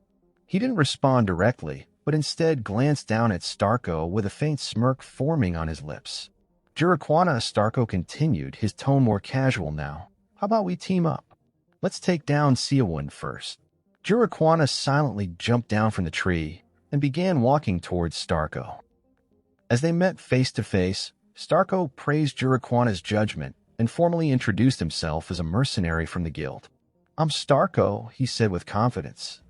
"I'm sure my reputation is well earned. I promise you, you won't regret partnering with me." He grinned wider, his confidence rising. "I may not look the part, but I'm actually a well-known mercenary in my guild. Just ask around." Jurikwana gave him a simple, firm nod. His face remained stoic and unreadable, revealing nothing of his true thoughts. As Starko and Juriquana stood together, Starko secretly smirked to himself, thinking he might be a divine archer, but his brain must be completely useless if he's falling for my act. He was convinced his vicious plan was working perfectly. But Juriquana, completely unaware of the mockery, stared ahead, a subtle unease crossing his mind. He casually wondered if he had miscalculated the timing. Holding up his fingers, he reflected, I was probably off by 1 or 2 seconds. Then, narrowing his eyes with growing focus, Juriquana remarked coolly, an archer should never make the mistake of giving up distance. Starko, pretending to be caught off guard, blurted out in confusion, huh? Without warning, he lunged forward, striking Starko with overwhelming force. Spit out your gear and die already, he shouted, revealing his true intention. The sudden betrayal was as quick as it was brutal, no hesitation in taking down his supposed ally. As Starko charged with his massive sword, swinging it down with full force, Juriquana stood calmly, his golden bow still gripped in one hand. Starko's grin was wide and confident, convinced he had Juriquana cornered. But in the next moment, everything changed. Blood burst from Starko's back, and he stumbled forward, utterly stunned. The counterattack had landed before he could even react. It turned out that Juriquana had released the skill just before jumping from the tree. His earlier countdown and talk of miscalculation were all tied to this move. With cold disdain, Juriquana turned his back on the now-prone Starko and mocked him. Did you really think someone like me would cooperate with a minion? He shifted his focus, declaring that finding Jin Seowoon's location was now his top priority.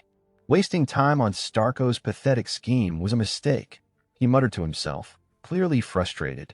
But Seawon, hidden in the shadows beneath his magical cloak, observed the scene intently. He noted the updated survivor count, only 6 players left, and reminded himself how crucial every remaining person's vitality was. Determined, Seawon raised his hand towards Starko's loot chest, urging it to convert into internal energy. He was preparing to absorb whatever essence or power Starko had once possessed. Nearby, Juriquana suddenly halted, his eyes narrowing slightly. A subtle shift in his demeanor, a faint sense of awareness, made Seawon tense up. Juriquana turned his head, his eyes locking onto something that caught his attention. His neutral face shifted, tightening with surprise and alertness. In that instant, Seowon's heart skipped a beat. How did he sense me? He panicked internally, his mind racing. He questioned how it was possible. His cloak was supposed to be undetectable, even by detection magic. Beads of sweat formed on Seowon's forehead as his expression tightened. Is Juriquana truly just an archer? Or does he have some unknown ability? Meanwhile, Juriquana glanced aside, brushing off Starko's loot as worthless. Trash, he muttered. He was just trash anyway. Probably only carried trash items. Still facing away, Juriquana's tone remained sharp and dismissive. Someone like that would have just been a burden. As he began walking away, Seowon crouched behind a nearby tree, silently observing. His heart pounded in his chest. His focus was razor-sharp, now fully aware of the danger Juriquana posed. Seowon remained hidden, waiting for the right moment, the tension building in his body. His gaze locked on Juriquana's fading figure. Damn it, he thought. That was close. Seowon recalled the name he overheard earlier, Juriquana. His gaze hardened, piecing together who his opponent really was. After draining every ounce of internal energy from Starko's chest, Jin Seowoon glanced around cautiously. Through the tangled trees, his sharp eyes caught sight of the shimmering barrier marking the edge of the restricted zone. It was closing in faster than ever. Still cloaked in his night cloak, Seowon sprinted forward. His mind raced. Only 6 survivors remained, and there were still 87 days left on the clock. Could the speed of the zone depend on how many players were left alive? He pondered this as adrenaline surged through him. Suddenly, his breath caught. Ahead lay a wide-open clearing, unexpected and dangerous. Stopping at the edge, Seowon muttered in disbelief. This layout wasn't supposed to be like this. If an enemy caught him here, he'd become an easy target, drawing unwanted attention before he could even react. Without warning, sharp, ripping sounds shattered the quiet. Streaks of glowing green energy sliced through the air. hurtling straight toward him. Seawon snapped his head to the side, heart pounding as the violent green bolts neared with deadly speed. His eyes flared wide with shock. The attack was a lightning storm of energy, raining down around him with brutal precision. The blasts detonated against the ground, exploding in a chaotic storm of mana that filled the entire clearing. This wasn't a random scatter of magic. The enemy had locked onto Seowon's position with pinpoint accuracy. He twisted his body mid-motion, narrowly dodging the incoming projectiles. Still concealed beneath his night cloak, he dropped low into the tall grass, blending with the shadows. This wasn't luck, Seowon muttered under his breath, pulse racing. They're aiming right for me, but how? His cloak was supposed to hide every sound, every breath. It was impossible they could find him this easily. Before he could piece it together, a second volley lit up the night sky. Even more numerous and furious than the first, the green streaks rained down in a relentless cascade. Seowon's teeth clenched tight as he planted his feet, knowing he couldn't dodge every shot. With a fierce roar, he shed his night cloak like a second skin, shifting instantly into battle stance. Hesitation vanished as a smirk curled on his lips. I've got nothing left to lose. Might as well bet it all on this. Harnessing the internal energy he had absorbed, Seowon prepared to fight back. His fist clenched tight, muscles coiled like a spring. Mujul Quan, Chapter 1, Extreme Straight Punch, he shouted. Blue energy surged, crackling wildly around his body like an electric storm. His fist launched forward, slamming into the barrage with a titanic explosion. The shockwave tore through the air, ripping apart the green projectiles with devastating force. As dust and debris settled under the moonlit sky, Seowon stared at his fist in disbelief. Maybe. I'm stronger than I ever thought. Wasting no time, Seowon propelled himself high into the air, leaping above the clearing as if scouting for new threats. His cloak billowed behind him in the wind. His eyes, sharp and calculating, scanned every shadow, every tree. Then he spotted it, a figure hidden just beneath the tree lean, watching intently. A smirk played across Seowon's face. He had found his enemy's hiding spot. Below, the man concealed behind the trees whispered to himself, stunned. Who exactly is this? That last attack? I put everything I had into that spell, every last drop of mana, and yet he stopped it like it was nothing. Before he could gather his thoughts, Seowon's sharp voice cut through the night. Hey, what's wrong over there? The man barely had time to react before a curved blade slashed into his back. Blood burst violently from his chest. He stared down at the wound, disbelief frozen on his face. What? How? He stammered, breath ragged. Behind him stood a new figure, cold and deadly, as silent as a shadow. The man tried to detect any sign of his attacker, but found nothing. The assassin's voice was icy as he taunted, maybe next time save some mana for detection magic or a barrier to keep yourself alive. Blood started leaking from the mage's nose and mouth, but the assassin kept speaking, voice emotionless. For someone like me, erasing my presence? That's child's play. With a lifeless gaze, the assassin whispered, Go quietly. The mage's body shattered into shimmering light. Instantly, a system pop-up blinked into view. Survivors remaining, 5 out of 100. Without hesitation, Seowon descended, landing lightly and focused on the grass below. The assassin turned his cold gaze to Seowon, calling out his name, Jin Seowoon. Seowon stopped, surprised. You know me. Still standing near the fallen mage's chest, the assassin nodded. Of course. How could I not? You're the one who eliminated Nam Sugwong, a public enemy. Sweat dripped down Seowon's face as he clenched his fists, eyes narrowing. The assassin continued, voice low and calm. The rest of the survivors are probably crawling over themselves trying to catch you. Seowon said nothing, tense silence filling the air. Seowon squared his shoulders, muscles taut like a coiled spring. The assassin's voice cut through the night air, cold and sharp.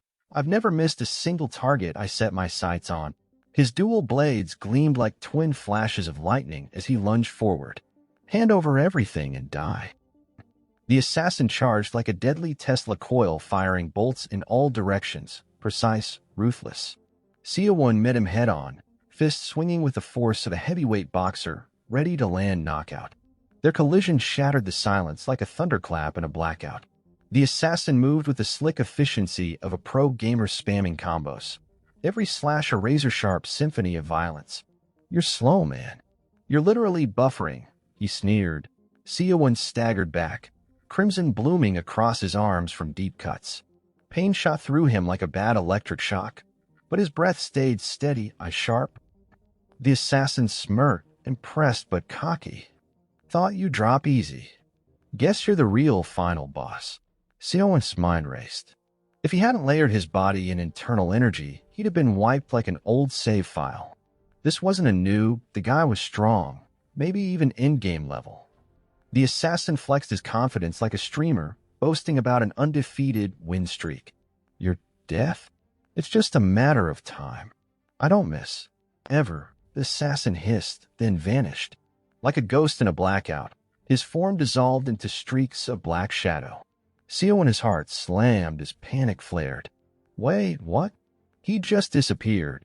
Suddenly, from behind, a lethal strike was coming. The assassin's blades aimed right at Seowon's exposed back. His eyes widened. Too slow. Too late. But just as the blades would have landed, poof. Seowon vanished like a pro-level ninja using a stealth skill, leaving the assassin's attack slicing empty air. The assassin froze, confusion flooding his face. Seowon reappeared behind him, still wrapped in his cloak of invisibility. "Impressive stealth," Seowon murmured, "but compared to my cloak? Yours is a cheap knockoff." Before the assassin could react, Seowon's hand shot out, gripping the assassin's wrist like a vice. "Even if you hide, I can feel your energy pulses. I'm basically tracking your Wi-Fi signal in this fight," Seowon teased coldly. The assassin's panic was instant. "What the hell?" From behind, "Coward." Seowon shot back with a deadly grin. "You said you'd finish me. So? Run your mouth like you promised." Without mercy, Seowon twisted the assassin's arms until the man screamed, sharp and raw. Desperation overtook the assassin. "Can you really handle the rest alone? Maybe we team up, go for first place." His words were cut short as Seowon's blade sliced through, crimson splattering the grass. Right then, the system pinged. Jin Seowoon killed Tamarind using sword technique. Survivors remaining, 4 out of 100.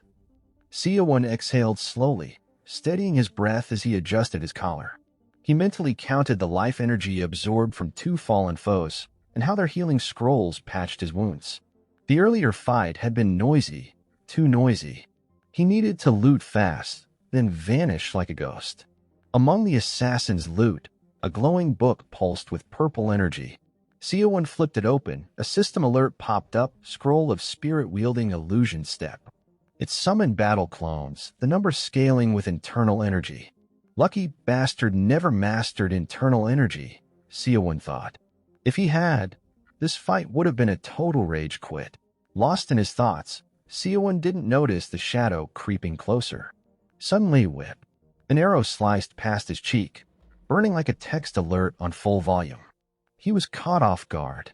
Seowon's eyes snapped wide open as he locked onto the arrow, now firmly lodged in the ground at his feet. His mind raced, piecing together the danger. If someone among the remaining survivors was wielding a bow, then the threat wasn't over yet. But before his thoughts could fully form, the sky above erupted in a blinding storm of blue magical energy, pouring down like a concentrated lightning strike. Seowon's grip tightened on the mysterious purple book, his cloak fluttering wildly in the sudden gust of wind. The incoming attack was unlike anything he'd seen before, not the same magic as the archers. A creeping suspicion took hold. Maybe the attacker wasn't the archer at all. He barely had time to react. With a flash of resolve, Seowon sharpened his focus, funneling every ounce of his internal energy into his fist. Bracing for the inevitable collision, he let out a fierce roar, Mujul Quan, and unleashed an explosive extreme straight punch directly into the heart of the oncoming mana storm. The impact was cataclysmic. His fist collided with a magical barrage, sending shockwaves rippling outward in all directions. Breathing hard, Seowon scanned his surroundings, a cold realization is settling in. 2 separate attacks had been launched at him simultaneously. The thought hit him like a freight train. This is a coordinated assault. Just then, a shadowy figure flickered beside him through the whipping wind. Seawon spun around, eyes locking on the silhouette. The stranger's voice was calm, almost amused. "You're stronger than I thought, Seawon." Before he could respond, a new threat crashed down from the side. Clad in gleaming golden armor, a massive attacker swung a brutal punch. His face twisted into a calm, confident smirk. Seawon barely managed to block the strike. The sheer force sent him skidding backward, scraping across the ground like a skateboarder, losing balance on asphalt. Gritting his teeth, frustration bubbled up inside him. Damn it, he cursed silently. A three-person party in a solo game. That kind of teamwork's next level dangerous. The fog of battle cleared, and all three enemies revealed themselves, standing tall and united before him. The armored giant stepped forward, sword raised with a cruel sneer. "Your luck ends here, Seawon." The other two remained behind, watching silently like predators circling their prey. The system flashed their names one by one. First, the king of Hensenderk, a towering figure exuding authority and menace. Next, the skeleton-faced Demon King's right hand, Garen, cold and ruthless. And finally, the divine archer, the same man who had slain Starko and marked Seowon's path with death. This was the deadly trio, the three-person party aligned against the lone wolf, Jin Seowoon.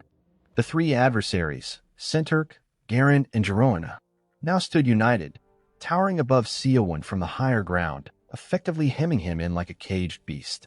Frustration simmered beneath Seowon's skin. Just moments ago, he'd been on the brink of survival, only for the worst possible scenario to unfold. Suddenly, Garen darted down with eager reverence, bowing before Senterk. "Your Majesty," he said with a sly grin. "It's an honor to meet you." Senterk's eyes narrowed, annoyed. How does a mere black mage dare to speak to a king like that? Garen laughed nervously, stepping back. Seowon's pulse quickened. Garen's words hinted at a shaky alliance, not a solid team. The idea that they'd come together for rewards rather than loyalty sent a ripple of hope through him. Senterk turned to Garen with a cold command. "Deal with Seowon's stealth." With confidence, Garen's grin widened. "Piece of cake." Garen raised his hand, golden light blooming like a flare into the sky.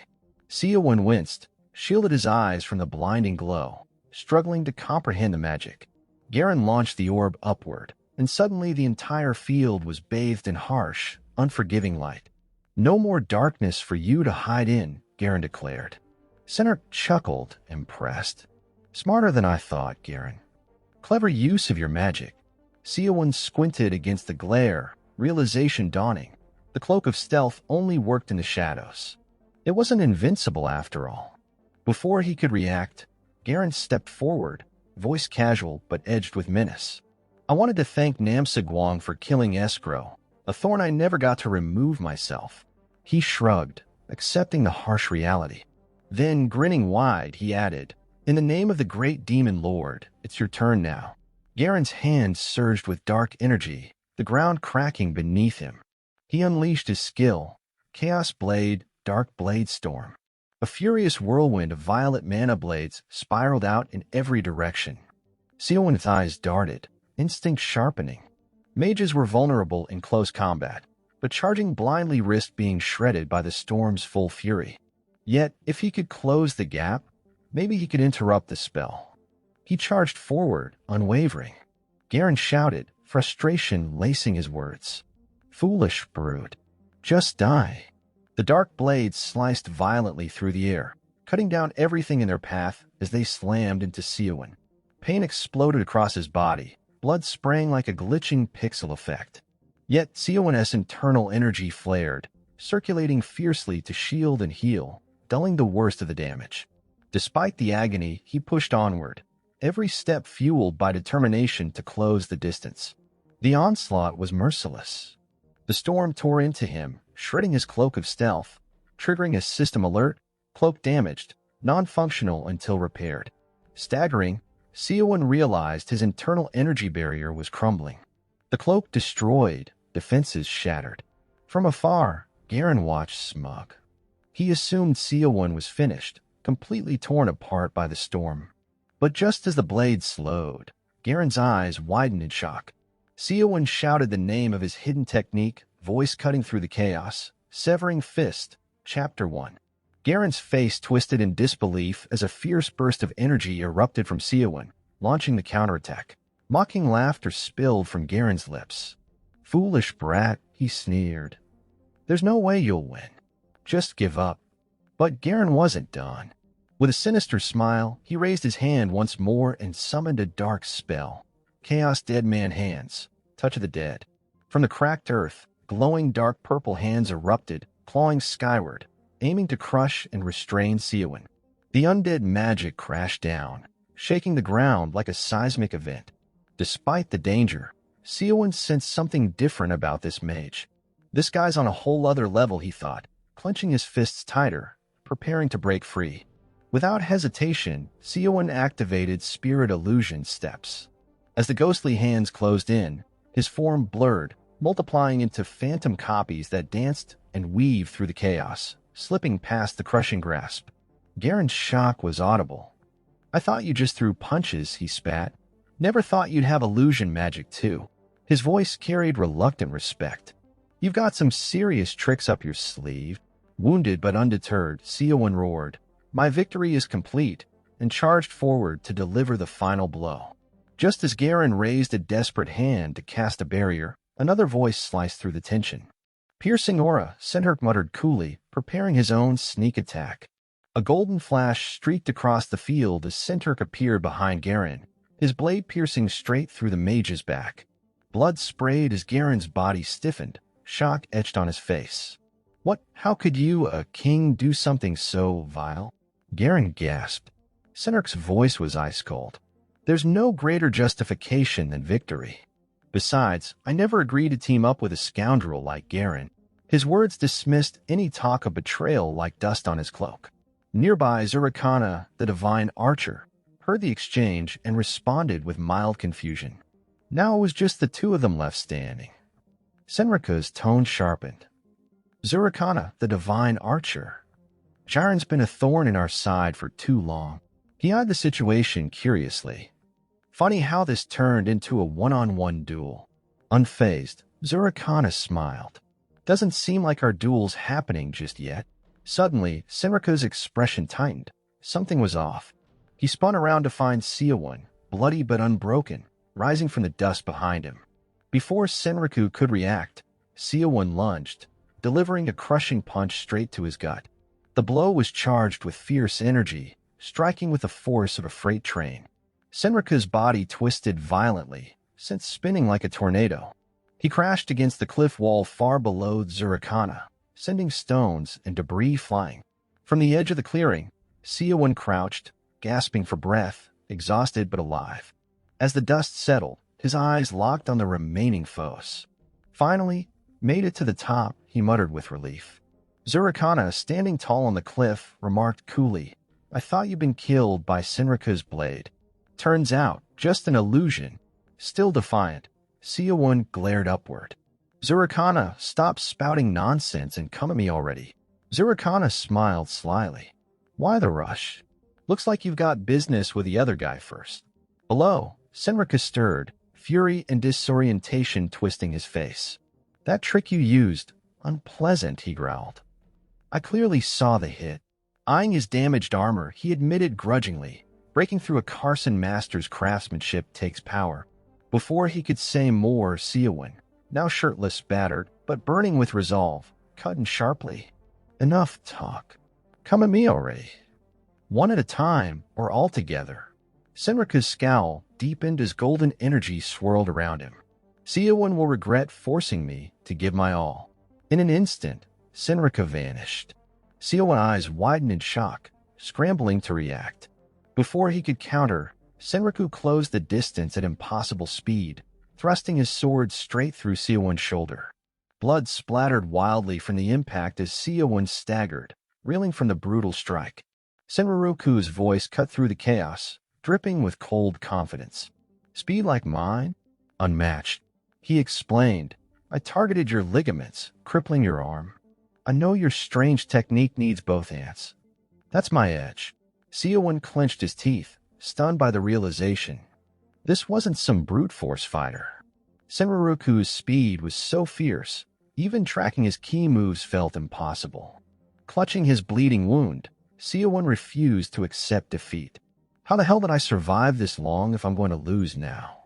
With a fiery resolve, he pushed through the pain, whispering to himself, too early to quit.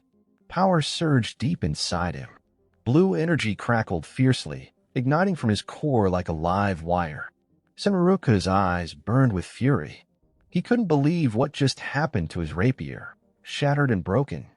Yet Seawon gripped the weapon's remains, bracing against the pain to unleash his next move. He roared, Black Annihilation Hand. A blast of energy-infused force slammed across Senruku's face. Blood burst violently from the impact, and Senruku staggered, clutching his cheek in rage. How dare you damage my face, he bellowed, fury threatening to consume him. But Seowon stood firm, refusing to back down. Calmly, he pulled out a healing scroll, kneeling as golden light washed over his wounds. The scroll worked fast, knitting his flesh back together. Breathing hard, Seowon watched himself recover. Senruku narrowed his eyes, muttering darkly, Seowon insists on struggling to the bitter end. With a surge of golden energy crackling around him, Senruku activated Aura Blade, formless sword. The energy condensed, enveloping his weapon in a blinding glow. Forced to use his Aura Blade, Senruku acknowledged grudging respect. Seowon steadied himself, whispering, I can still use this much energy. With a blur, he activated Spirit Illusion steps again. His body shimmered, multiple fast-moving afterimages exploding outward, flooding the field with illusionary versions of himself darting in from every direction. Despite the chaos, Senruku remained calm, Aura Blade drawn and glowing gold. He murmured, troublesome tricks, but no matter what, the victor will always be me. Their gazes locked, tension thick enough to cut with a knife. Unfazed, Seowon warned, voice low and fierce, things are about to get serious. Brace yourself, dead weight. From his elevated vantage, Zurikana watched the escalating battle with blatant boredom, yawning dramatically. Come on, someone just end this already, he grumbled, clearly unimpressed. Senruku casually waved off Seowon's taunt, brushing it off as meaningless noise. Come at me already, he said, voice calm but edged with a silent urgency. Deep down, he knew his Aura Blade was ticking down. The glowing weapon could hold for only 2 more minutes at best, and he needed to finish this fight fast. On the other side, Seowon's thoughts mirrored the king's tension. His internal energy reserves had been seriously drained battling the mage earlier, leaving no room for slip-ups or drawn-out tactics. The air around them rippled with raw power, stirred by their fierce presence. Without hesitation, they lunged at each other. Senruku thrust his rapier forward with lethal precision, aiming straight for Seowon's throat. But in a subtle, lightning-fast movement, Seowon's real body tilted just enough to let the blade slice harmlessly past. At the same moment, 2 of his clones sprang forward, slicing through the space behind Senruku to strike from the rear. Using Black Star Palm technique, Seowon's true form slammed a heavy palm strike into Senruku's back, surging relentless internal energy crashing into the king's spine. A curse escaped Senruku's lips as the burning force rolled through his body. Instinctively, he swung his rapier backward, but his blade met only air. The target had vanished. The clone dissolved into mist, nothing more than a phantom. Seowon smirked inwardly. Senruku had been baited. Frustrated, the king clenched his teeth, cursing the inability to distinguish illusion from reality. His only option now, cut down every target, real or not.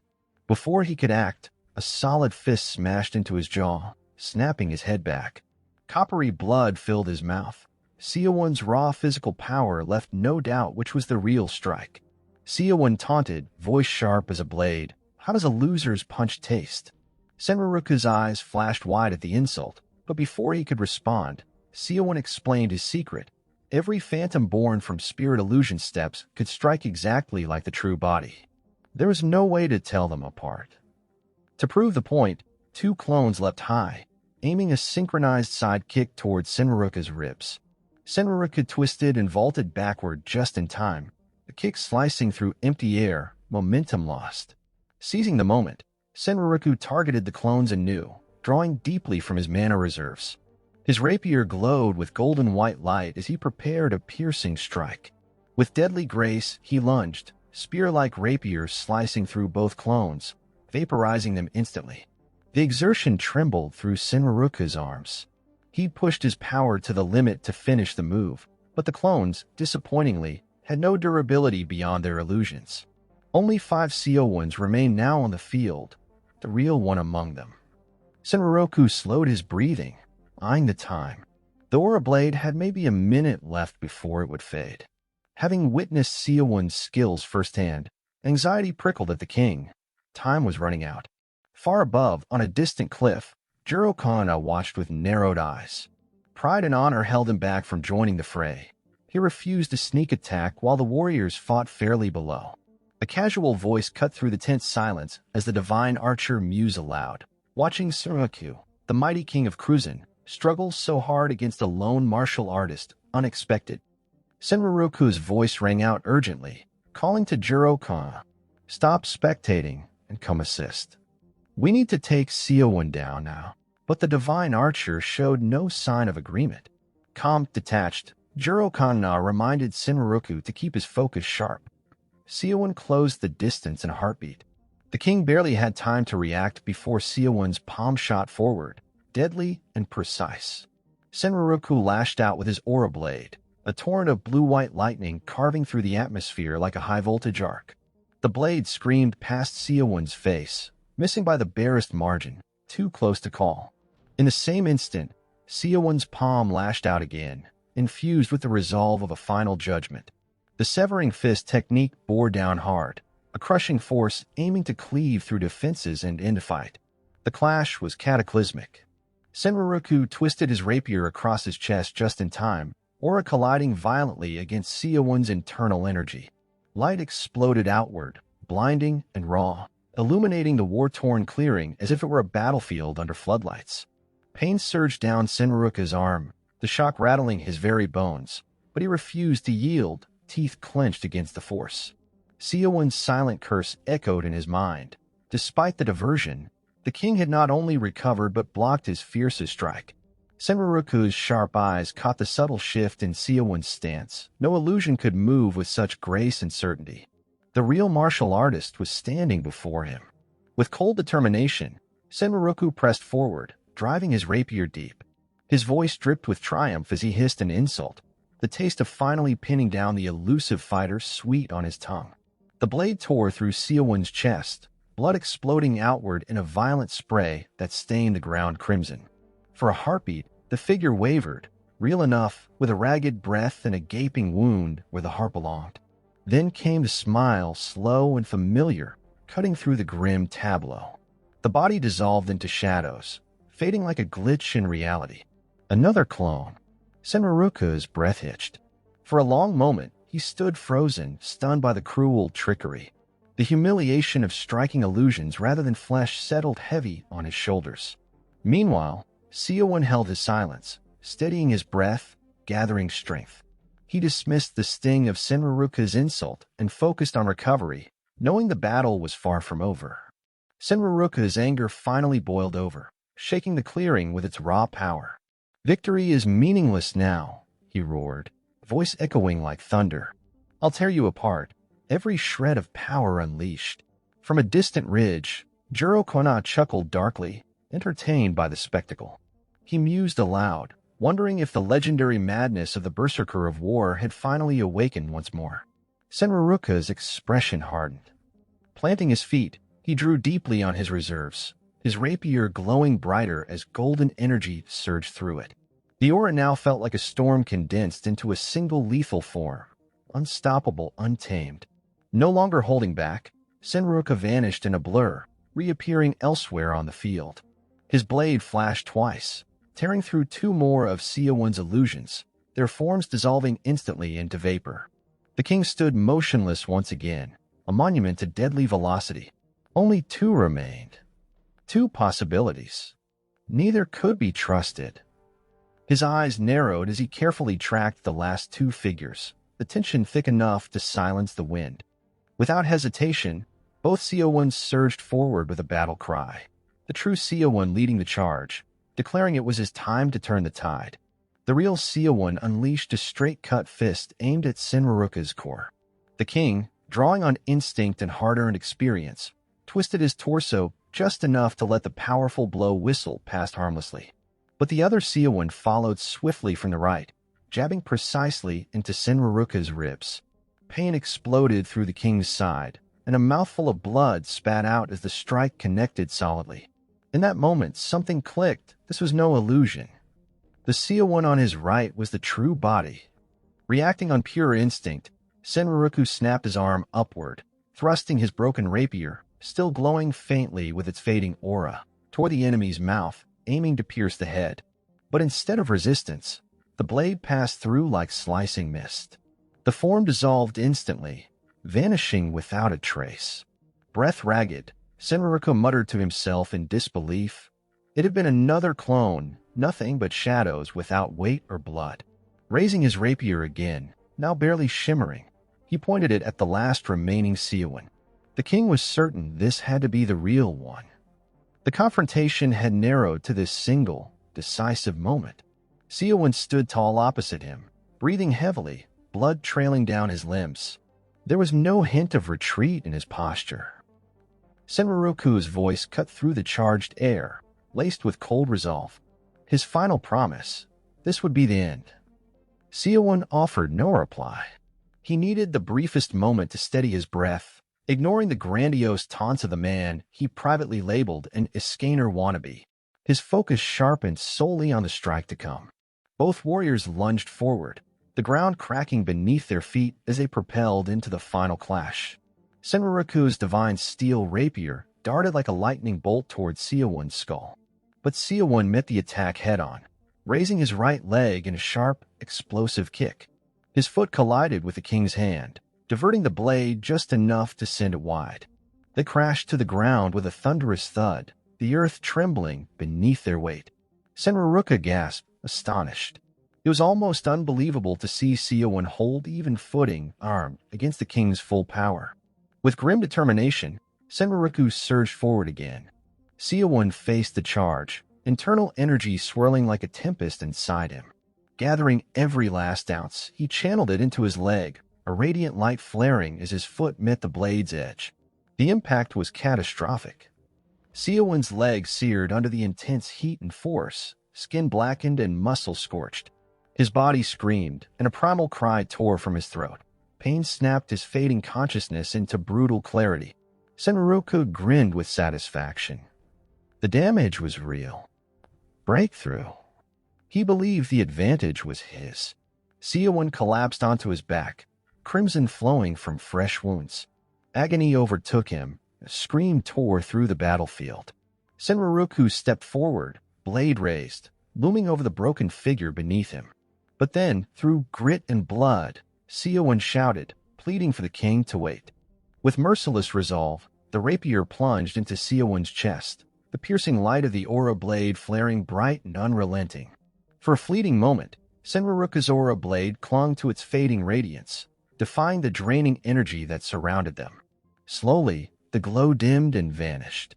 Rising to his feet, the king muttered with grim certainty that he had finally finished Seawon within the brief span his aura could sustain. Relief laced his voice. He had barely escaped utter exhaustion. Had he hesitated even a second longer, his power would have completely drained. But as he flexed the fingers of his right hand, a strange sensation pricked his awareness. There had been no resistance, no impact, when his blade pierced what should have been Seawon's body. Confusion flickered across Senruku's face, and a seed of doubt took root in his mind. That moment of hesitation came too late. From the shadows behind him, Seawon emerged with deadly silence. Before realization could even dawn, Seawon's hand gripped the back of the king's head, driving his palm into Senruka's skull with crushing force. A sickening burst of blood erupted as the king collapsed, lifeless and broken. A sharp notification rang out across the battlefield. Seawon had eliminated Senruku, the king of Cruzan, through brute strength alone. Where the royal body once lay, only a wooden box remained, loot left behind by the vanquished. Seawon exhaled quietly, musing to himself that if his clones hadn't drained Senruku's stamina throughout the fight, the outcome might have been different. Wasting no time, he extended his hand and absorbed the lingering vitality in the air. High above, on a ridge, Juro Kana watched with sharp vigilance. The divine archer murmured in surprise that he hadn't expected Seawon to defeat Senruku so thoroughly. A hint of amused respect colored his voice. Notching an arrow to his bowstring, he offered dry words of thanks. Senruku had long been a thorn in their side, and Seawon had conveniently removed the problem. Drawing his bow, Juro Kana set his sights firmly on Seawon. It would be his honor to end the contest. With that, he released the arrow. The shot thundered through the sky, propelled by immense mana, slicing through the wind with savage speed and fury. Its power could annihilate anything standing in its path. But Seawon moved. The freshly absorbed vitality surged through his limbs, granting him the strength to evade. His body shifted just enough to avoid a fatal strike. With renewed resolve, he countered. Silent Phantom's step ignited instantly. From thin air, a fresh group of clones materialized around him, all surging toward the archer's perch in perfect unison. Shadows blended with form, a synchronized assault aimed to overwhelm the lone marksman through sheer numbers. Yet Juro Kana remained unfazed. Acknowledging the nuisance of the doppelganger technique with a mocking tone, he drew another arrow. A knowing smirk played on his lips, as if he already saw through the illusion. The moment the arrow left his string, a gust of mana-charged wind erupted outward. The projectile screamed through the air and struck true. Seawon felt the sharp sting of the arrow as it pierced his left leg with ruthless precision, halting his advance like a well-placed hit in a pro fight. The sudden pain shattered his balance, and he tumbled to the ground, his body slamming against the earth with a harsh thud. Instantly, the clones he had summoned flickered and dissolved into nothingness, shadows vanishing as the real Seawon lay exposed and vulnerable. From his lofty perch, Juro Kana descended with the effortless grace of a seasoned hunter closing in on prey. Landing silently beside the fallen warrior, the divine archer's lips curled into a satisfied smirk. Without hesitation, he notched 2 more arrows and loosed them in a swift, practiced motion. The sharp shafts embedded themselves deep into Seowon's hands and plunged into the soil beneath, pinning the martial artist to the spot like a prized specimen. Frustration seethed beneath Seowon's skin. Gritting his teeth against the pain, he demanded through clenched jaws how Juro Kana had so quickly discerned his true body amidst the sea of illusions. The archer's response was nothing but a dismissive chuckle, an inscrutable claim of instinct that only deepened Seowon's bewilderment and stoked the fires of his irritation. Before retreating to his vantage point, Juro Kana offered a faint commendation, acknowledging Seowon's persistence and the fierce will that had carried him this far. Yet Seowon spat back venomously, deriding the praise as empty words better suited for the mouths of dogs. Their brief exchange was abruptly cut short as a lone arrow whistled through the air, striking true through Seowon's skull. The deadly projectile embedded itself in the earth behind him, blood blooming dark and rich across the battlefield. Seowon's thoughts scattered and faded as the system's cold chime echoed through the chaos. Juro Kana has eliminated Seowon. The divine archer lingered, scanning the battlefield with an inscrutable gaze, perhaps doubting whether this victory was truly final. Meanwhile, Seowon's consciousness drifted away from the battlefield, settling into the void of the post-battle screen. There, he watched silently as his physical form dissolved into nothingness, replaced by the simple wooden box marking the site where his life had ended. The system's final chime confirmed the round's conclusion. A heavy weight of disappointment settled over Seowon's spirit as he witnessed the scene from this detached plane, chastising himself for faltering at the final, decisive moment. Yet, even in failure, he recognized the remarkable feat of his journey, empowered by the potent course meal crafted by Nam Sagwan.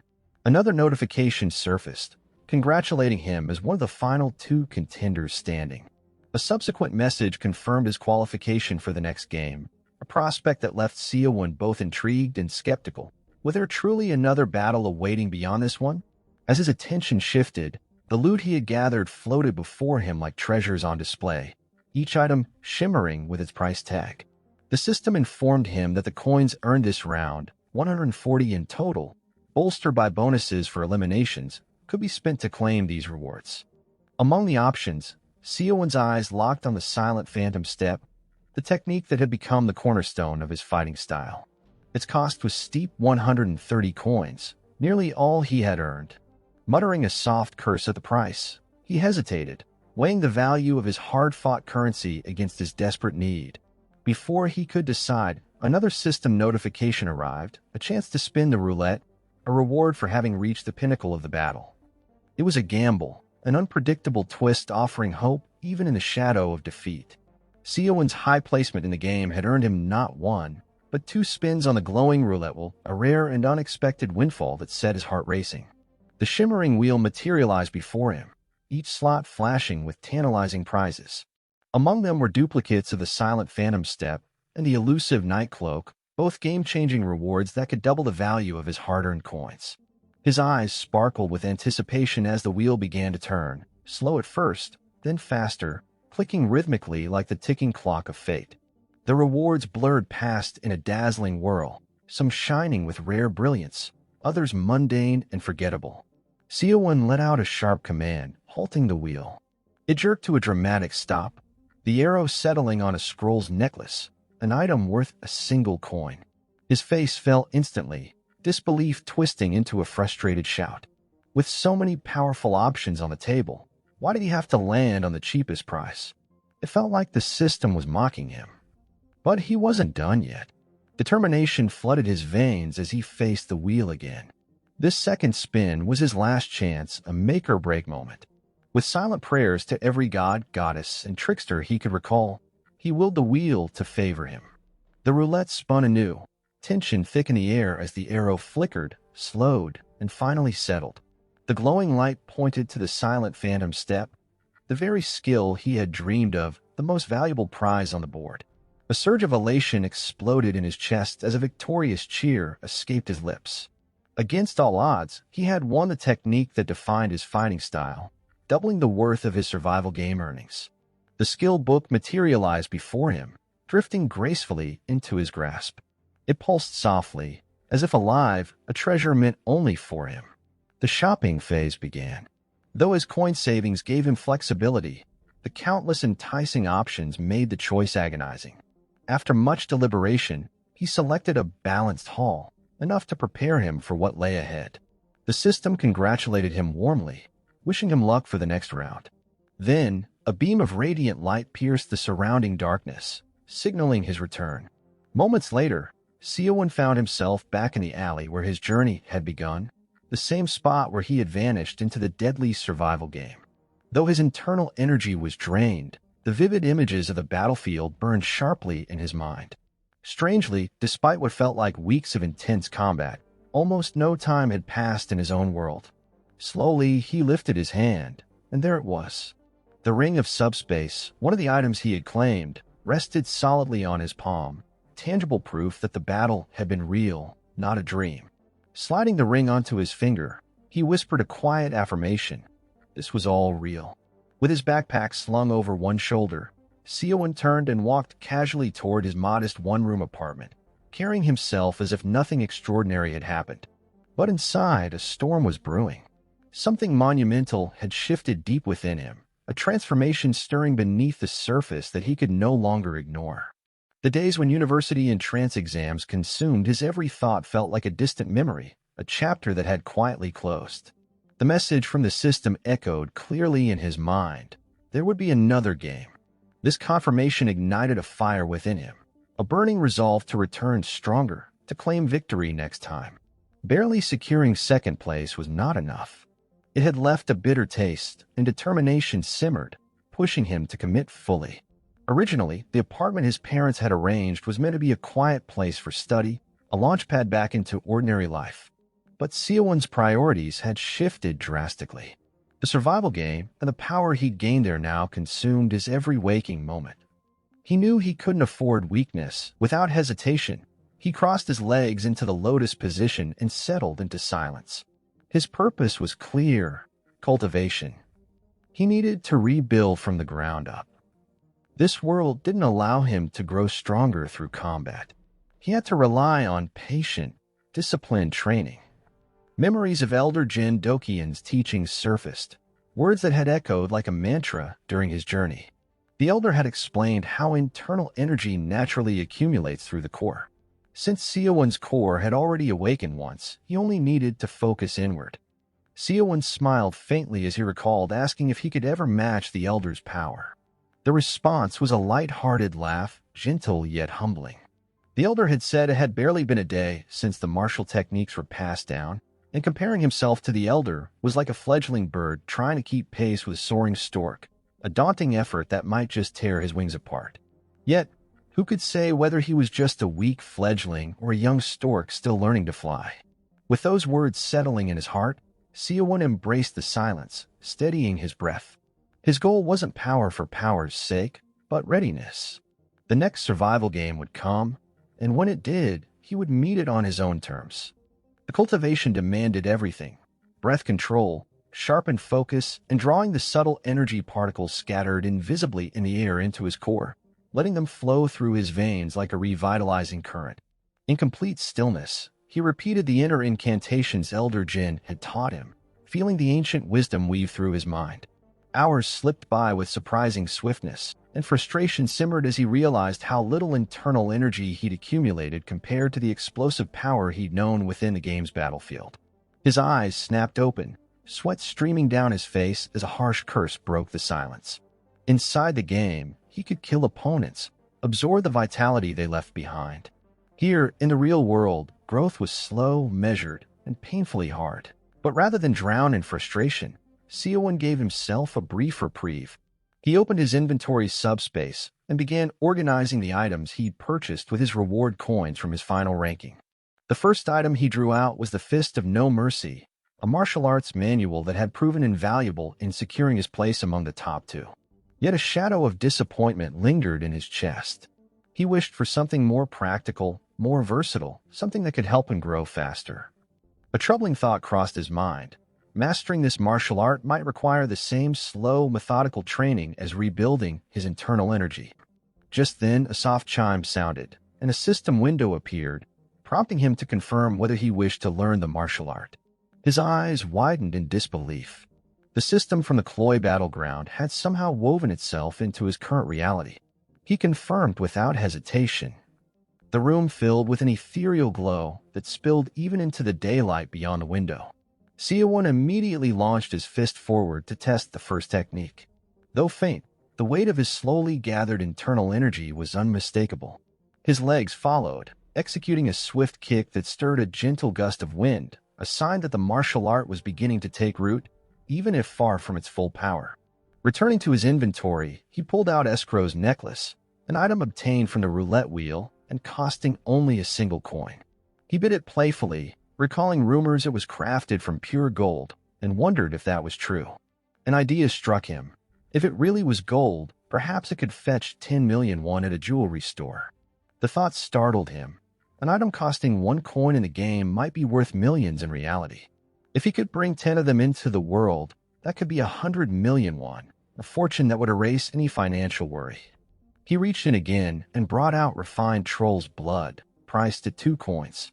Considering its real-world value, he pondered how items once trivial in the game might hold immense worth outside it. This item bestowed a year of robust health on anyone who consumed it, a benefit that would make it irresistible, especially to terminally ill but wealthy buyers willing to pay any price. Cloyd Survival had entered his life unexpectedly, but now it seemed like a golden opportunity to reshape his future. Just then, his stomach growled fiercely. He realized with a start that he hadn't eaten properly for days inside the game, surviving on jerky and meager scraps. Cultivating had dulled his hunger, but now it returned in full force. Stepping out of his apartment, he found himself heading toward Grandma's restaurant, a modest eatery near his home he discovered soon after moving in. Despite its humble exterior, the meals were hearty and affordable, and he had become a regular. Few places served a full meal of fish, side dishes, and a warm stew for just 5,000 won. After gnawing on tough jerky for so long inside the game, this was exactly what his body craved. Seawon ate with tears streaming down his cheeks. The elderly woman who ran the restaurant noticed his emotional reaction and scolded him gently, calling him crazy for acting so frantic. She reminded him that he'd been there just the day before and warned, half joking, not to cry or else he might scare away his good fortune. Snapping back to the moment, Seowon told her the food was just too delicious to hold back tears.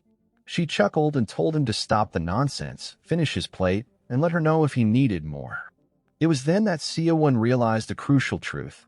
The time he spent inside the game didn't reflect in the timeline of his real life. Before long, he finished his meal and thanked the kind woman sincerely. On the walk back to his apartment, his thoughts drifted again, wondering when the next round of the survival game would begin. If he wanted a better start next time, he had to build more internal energy here in the real world. That thought brought another item to mind. Seowon reached into his inventory subspace and pulled out the Ring of Strength, slipping it onto his finger without hesitation. A question lingered in his mind. Will the stats from the game carry over into this world as well? Almost instantly, power surged through his limbs, vivid, undeniable, and thrilling. Unable to resist, he crouched low and then launched himself into the air, soaring several stories high. Moments before, he had been just like any other person. Now, after a simple meal and with a single ring, he felt like a superhuman. But as he hovered midair, panic gripped him. The raw power flowing through him was overwhelming. His legs slammed into the solid ground below, and a sharp ache lingered from the sudden depletion of internal energy. Yet the physical strength he now possessed promised a stronger foundation for the next game. Only after landing did the recklessness of his leap fully sink in. He hoped no one had seen it. If anyone had recorded or shared the stunt, it could lead to serious trouble. The experience also made clear that if the ring's abilities truly transferred from the battlefield, then the same likely applied to his other items. Back in his room, Seowon's thoughts returned to his original goal, to build enough inner energy to reach the minor heavenly cycle. With that aim, he reached into his inventory subspace again and retrieved the Azure Cloud Elixir, the most expensive item he'd purchased with reward coins in the Cloyd battleground. He remembered the agonizing 3 hours immobilized after drinking it the first time in the game, the burning sensation inside that nearly tore him apart. He braced himself, knowing the experience in reality wouldn't be any easier. Tilting his head back, Seowon downed the entire elixir in one gulp. The miraculous liquid slid down his throat and settled in his stomach. His eyes widened as immense power surged through his veins. Brilliant light flickered behind his eyelids as his body convulsed under the strain. The energy threatened to burst from his limbs like wildfire, and he fought to gather and channel it into his core before it tore him apart. 3 hours later, the room radiated an unbearable furnace-like heat. One of his elderly neighbors, alarmed by the intense warmth seeping through the walls, called the police to report the unusual phenomenon. The elderly neighbor had grown worried when, upon knocking on Seowon's door, she found the heat so intense she couldn't even grasp the doorknob. When the police arrived, they initially suggested the problem might be as simple as an overactive heater, something easily fixed. But the woman was adamant. There was no visible smoke or fire, just an unnatural, overwhelming heat radiating from behind the door. The officers hesitated but soon agreed to investigate further. One of them reached out to test the doorknob, only to recoil instantly, pain flashing across his face as his hand burned against the scorching metal. The old woman nodded vigorously, confirming that something was very wrong. Calling out loudly, the officers announced their presence and requested entry, their voices sharp and urgent. After repeated calls echoing down the hallway, the door finally creaked open. Seowon stood before them, surprisingly calm. His grip on the searing doorknob was steady and unbothered, though sweat drenched his flushed face, betraying the fever burning within him. He asked who they were. The officers explained they were responding to a report about a possible fire. Seowon, struggling to catch his breath, explained that he was suffering from a mild fever and had probably turned the heater too high. With no signs of fire or immediate danger, the officers left, warning the neighbor against filing what might be considered trivial complaints in the future. The woman admitted she had only acted out of concern and surprise. Once the door closed behind him, Seowon let out a long breath, sinking to the floor behind it. The energy surge from the elixir had been overwhelming, almost beyond his control. Without the mastery of the white flow flame art, he might not have survived. As he steadied his breathing, a realization took hold. The power he once wielded inside the game had vanished, but the strength gained now was real and lasting, even if he were teleported back into the deadly battleground. Testing his renewed power, Seawon focused on the Fist of No Mercy martial art technique. With a controlled thrust of his palm, he unleashed a gust of wind so forceful it shattered the chair beside him. Surveying the broken furniture, he reminded himself that if he was going to sell Escrow's necklace, repairing the damage would come first. The next day, Seawon headed to a small park nestled within the mountaineer's neighborhood. His goal was to train, refining the martial techniques and building his physical strength. Yet the day brought an unexpected crowd. The park buzzed with people, making focused training impossible. A cluster of students in crisp school uniforms flooded the park, their boisterous chatter filling the afternoon air. Among them, a young girl approached the tallest boy in the group, her voice low as she mentioned that a senior was waiting to meet him nearby. The boy waved her off sharply, his tone dismissive as he told her to mind her own business and stay out of matters that didn't concern her. Nearby, an elderly man watching the scene stepped forward, his voice stern as he addressed the students. "No smoking in public," he admonished, his gaze fixed on the boy who had just flicked away a cigarette. "Especially not for someone your age, schoolboy or not." The boy shrugged off the old man's words with a careless sneer. "Mind your own business, old man," he snapped.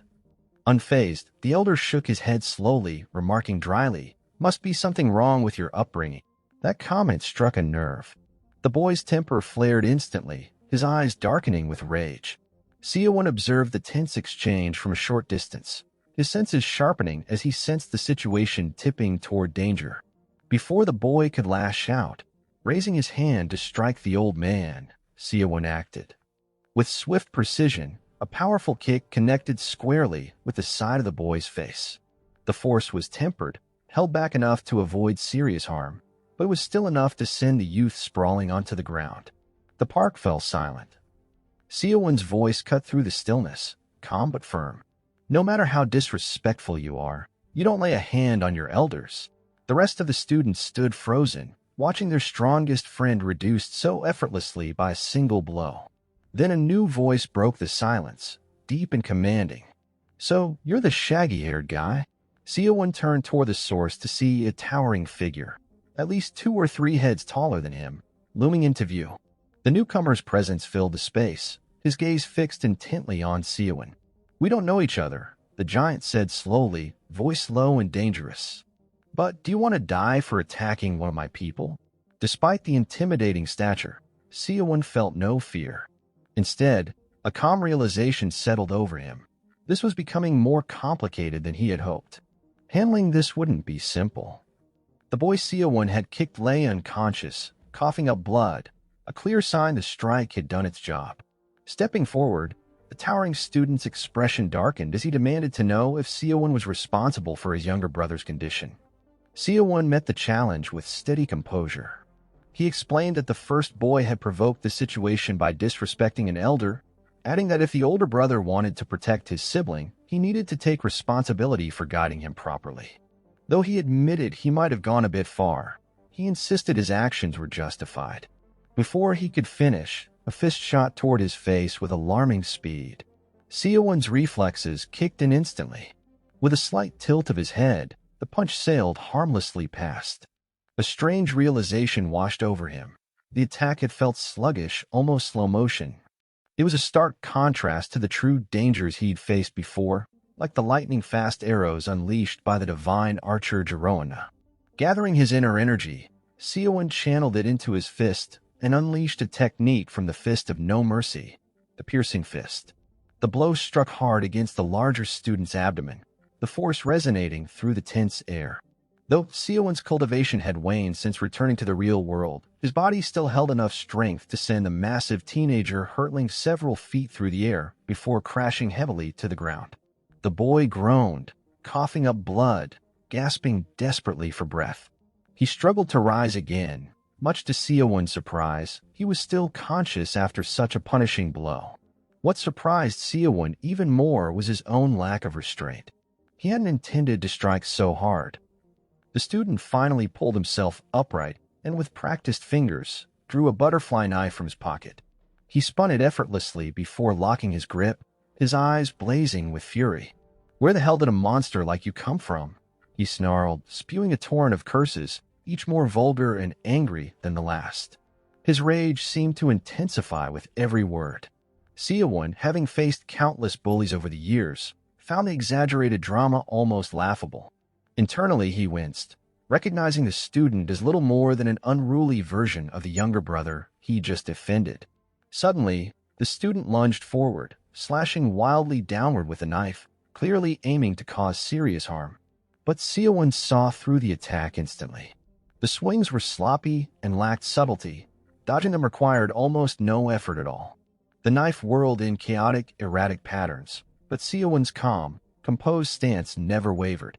A thought crossed his mind. The more time he spent with ordinary people, the clearer it became that he'd outgrown them. These fights no longer posed any challenge. With precise timing, Seowon dipped low and swept his leg in a wide arc. The move caught the oversized student off balance, sending him crashing to the ground once more. Seowon steadied himself, preparing to strike again, but this time his focus shifted inward. He knew that if he unleashed his full strength, he risked seriously injuring the boy. Consciously, he limited his power to just half. Raising his open palm, he executed a controlled strike, infusing it with internal energy. The shockwave exploded outward with the force of a freight train. The blow connected cleanly. The hulking student was launched into the air, limbs flailing wildly as he flew backward, completely unable to defend himself. Midair, blood burst from the boy's mouth, the sheer impact overwhelming him entirely. His flight ended violently against a tree several meters away, the sound of the collision echoing through the stunned park. Gasps rippled through the crowd. Eyes widened in disbelief as they processed what had just happened. The largest among them had been thrown with shocking ease. Several students scrambled for their phones, snapping photos and recording videos while muttering incredulously about the absurdity of the fight. Seowon felt a flicker of panic rise within him. Though he'd restrained himself to half power, the strike had been far too much for an ordinary human to endure. Quick to divert attention, he forced a chuckle and joked about how convincing the student's fall had been, pretending he might be an undercover action movie star. Turning his gaze toward the student who had drawn the butterfly knife, he scolded him for carrying such a reckless and dangerous weapon. Without waiting for a reply, Seowon abruptly turned and left the scene, knowing that lingering would only invite further trouble. Seowon didn't look back as he put distance between himself and the chaos he'd left behind. If any of those kids had died, his own life would be over as well. Bringing the kind of power forged for mortal combat and deadly survival into the real world was reckless, an affront to the discipline he'd spent years trying to uphold. Shame twisted in his gut. But even amid his regret, Seowon understood a crucial truth. Mastery was more than strength alone. In the days that followed, Seowon committed himself to discipline and training, his mind shadowed by the constant uncertainty of when he might be summoned back to the Cloyd battleground. A full month slipped by in a blink, each day a relentless cycle of absorbing natural energy, slowly deepening his internal reserves. The pace was steady, painfully slow compared to the explosive power he'd known before, but it was progress. One quiet afternoon, while deep in meditation and cultivation, Seowon's phone, usually little more than a timekeeper, buzzed insistently. Startled, he opened his eyes and tilted his head, glancing at the screen. His mother's name flashed clearly. Without hesitation, he answered. After exchanging greetings, her concern came quickly, sharp and direct. Had he been eating properly? The question struck him like an arrow to the chest, but he assured her that he had. She confessed how worried she'd been, frustrated by his silence and unanswered messages. That was why she'd called, fearing he might be ill or in trouble. Seowon offered vague reassurances, explaining that he'd simply been busy lately. For a moment, she accepted his answer, then asked about the new academy he'd enrolled in. He said it was manageable, though inwardly he sighed. There was no way to tell her the truth, that instead of studying, he'd spent his days cultivating martial techniques and preparing for another battle she could never understand. The conversation continued gently, with Seowon asking about his father, how he was doing, if he'd managed to find a new delivery job. There was a pause, then her voice faltered, revealing the news that hit him like a punch. His father had been in an accident. Seowon's heart jolted, his breath caught in his throat. Panic welled inside him as he urgently pressed for details. She explained, voice trembling but steadying, that the accident happened during a delivery run. A car had run a red light and collided hard with his father, but the surgery cost would be overwhelming. She apologized for the small allowance she'd been sending him and hesitated before asking if he still had any money left, anything that might help. Seowon reached quietly into his subspace inventory, his mind already racing. How much would the surgery cost? Between 1 and 2 million won, his mother replied uncertainly. His thoughts immediately turned to Escrow's necklace, the pure gold item he'd carried from the survival game. If sold now, it might be enough to cover the surgery. He forced calm into his voice as he told her not to worry, that he might have a solution. Seowon's voice softened as he gently asked if his mother was holding up okay. She tried to sound reassuring, insisting she could manage, though she quickly apologized for adding more pressure when she knew he was already struggling. After a few quiet, heartfelt words, their call ended. Without wasting a moment, Seowon prepared to leave. As he walked the city streets, his mind was heavy with thought. His father's face came vividly to him, a man who had always worked harder than anyone Seowon knew. Yet, over time, that tireless labor had yielded diminishing returns. The brutal truth settled deep in his chest. Men like his father, honest laborers, were easily replaced and discarded once their youth faded. Shame overwhelmed Seowon, and tears spilled freely as he felt the weight of realization crushing down. All this time, he'd been living off his father's sweat and sacrifice, a burden aimless and uncertain about his own future. A child who had come too late to understand the sacrifices made on his behalf. That might have been his path forever, had fate not thrown him into the brutal world of Cloyd Survival. Eventually, he found himself standing outside a small jewelry store. The bell above the door jingled softly as he stepped inside, the quiet chime cutting through his thoughts. At the counter, he carefully laid the escrow's necklace before the woman behind it and asked how much it might be worth.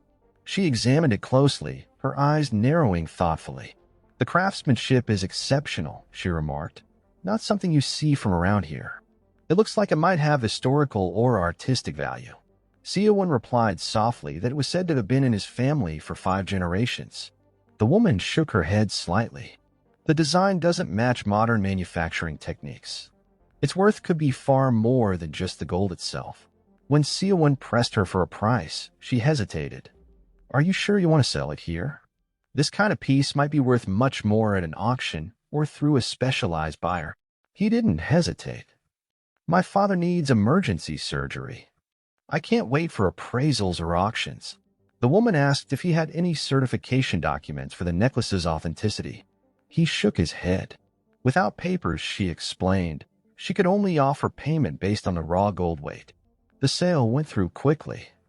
The solid gold necklace fetched 11.5 million won, an impressive sum, especially given recent spikes in gold prices. After wiring the money to his parents for surgery, Seowon still had enough left over to support himself for a time.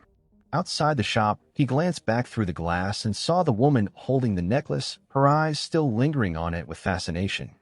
A pang of doubt flickered through him. Had he undersold it? But there was no choice. Emergencies demanded swift action. This moment carved a lesson deep into Seowon's mind. Next time, he would have to be more careful. Random jewelry stores were unreliable, and rash decisions could cost him far more than money. On his way home, he sent the funds for the surgery, along with extra to ease his parents' financial burdens. He hoped the gesture would lift some weight from their shoulders. His mother's call came quickly, her voice tinged with unease. She asked where he had gotten such a large sum, worried that he might have borrowed from a loan shark, something she couldn't accept. Seowon's reply was calm and measured. "That's impossible. I don't have a steady job to get a bank loan. The money came from part-time work and some savings from my military service."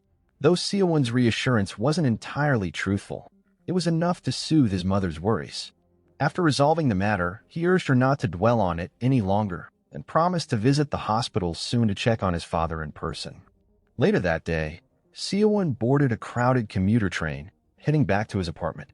The car swayed gently with the motion of the rails, passengers chatting quietly, their voices rising and falling in the background like a soft murmur.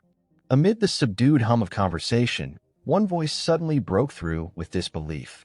Someone had just watched a video of a man casting magic. He was eager to share it. The friend he showed it to scoffed, dismissing the footage as obvious computer-generated effects.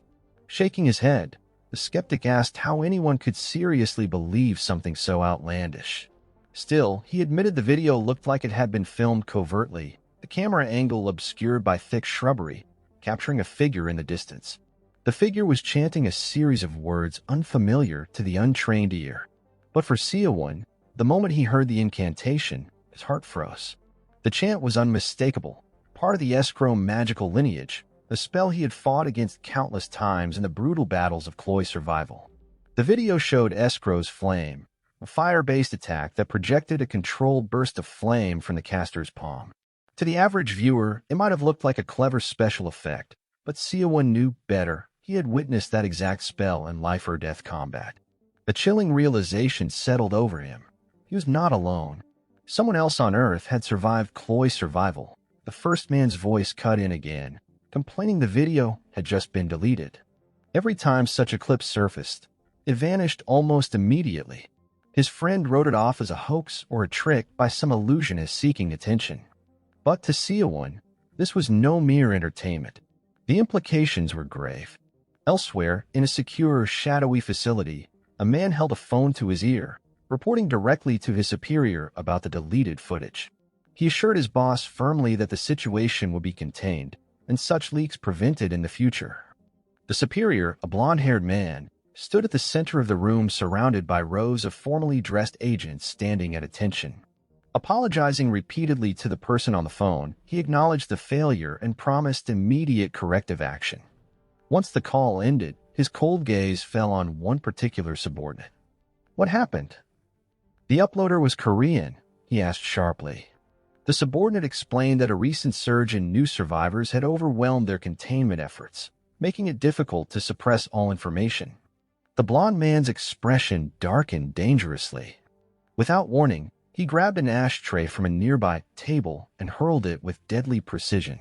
It struck the subordinate's head, drawing blood that began to drip down his temple. His voice erupted in fury. "If the number of Cloyd survivors is rising, why hasn't our agent count increased accordingly?" The rage in his words shook the room, silencing all who heard. His fury still boiling, he barked an order to locate and apprehend all survivors immediately, bitterly referring to them as attention-seeking bastards. Without missing a beat, he warned the wounded subordinate to stop the bleeding at once. "If a single drop stains the carpet beneath your feet, I will see to your death personally." Another agent stepped forward, casting a healing spell to staunch the bleeding. The blonde superior continued to berate his agents for their incompetence in failing to control the growing survivor population. Finally, his tone hardened. "Mobilize. All units. Now." The scene shifts to the dead of night, where Seawon is seen running alone through the darkness. For the past 2 months, ever since the first game, he has trained relentlessly. Those endless days of practice let him build up a decent amount of inner energy, and his control over it has become sharper. Yet, one problem remains unsolved. At his current level, he can summon only a single clone, and even that lasts for only a short time. Gliding through the forest with the speed of a martial artist, he trains in hand-to-hand combat by sparring against his own clone. But after only a few solid punches, his body starts to grow heavy with fatigue. Breathing hard, Seawon wonders if this is the limit of his current strength. His mind flashes back to the battle with Sinnerk, where he had no trouble commanding 8 shadow clones at once. That memory burns him from inside. Was it because he drained too much inner energy during that fight? With a frustrated breath, he forces himself upright. Brooding won't change a thing. Muttering under his breath that sulking is a waste of time, he decides to head home. Still, hunger nags at him, and he reaches for his subspace to pull out food. But before he can, his surroundings distort, and suddenly, his entire body is swallowed by light. In an instant, he finds himself standing in the waiting area of survival once again. Just like the first time, countless voices chatter around him in different languages.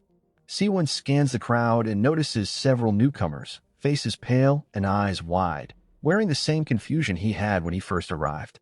As his thoughts churn, the familiar mechanical voice of the system echoes above, thanking all players for joining before announcing the start of the tutorial. That catches Seawon off guard. Tutorial? Last time, they had skipped straight into the carnage. He quickly realizes it might be because there are far more beginners this round.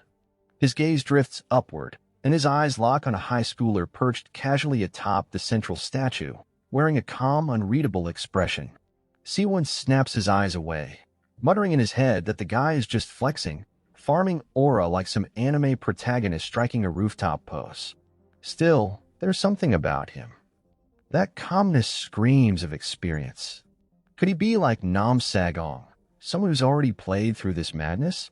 The system interrupts his thoughts with the next announcement. The total number of players will be 200.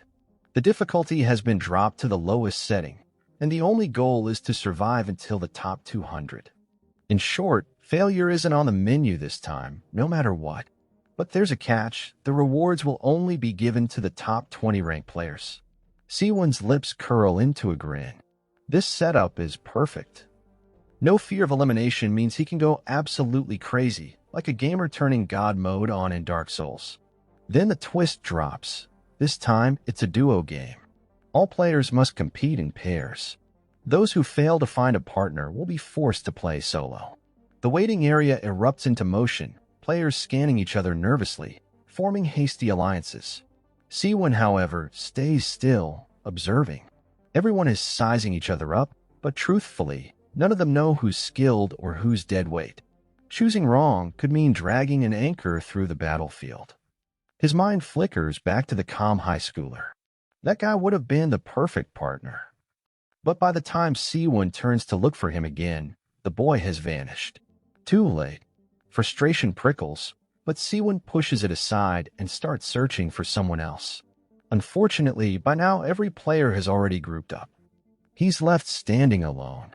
Strangely, instead of dread, excitement takes hold. If he has to go solo, so be it. His grin widens, teaming up or not. His plan is simple. Kill them all. The countdown ends. The game begins. This time, Seawon doesn't spawn in a quiet, safe zone. Instead, he lands in a location rich with loot. Perfect. He plans to drop first, ambush anyone arriving late, and collect both kills and gear. His boots hit the ground with a hard thud. He's the first one down. Looking up, he counts carefully. 3 other teams are still descending from the sky. He bolts straight toward the cluster of houses. Every step echoes the strategies he replayed in his head 1,000 times since the first game. He doesn't need to improvise, he just needs to execute. Then, movement. A lone player stands ahead of him, clearly a newbie, fumbling and wide-eyed. Seawon doesn't hesitate. His body snaps forward as he leaps into the air, his fist glowing with raw force.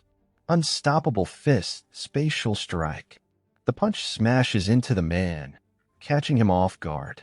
Staggering back, the man yells, "Why are you attacking me?" But his words get no reply, only another brutal punch that silences him, dropping him flat. In duo mode, Seawon knows the rules. If he doesn't finish this body, the teammate could revive him. He presses his palm down, ready to end it, but the teammate arrives. A heavy clang splits the air as a knight, clad in armor, charges in wielding a massive sword. He slams his shield forward, bashing Seawon back several steps. The impact rattles his arms, and Seawon exhales sharply, muttering that the guy's strength is no joke. The knight lowers his stance, sword gleaming, and roars, "Are you the one who killed my partner?"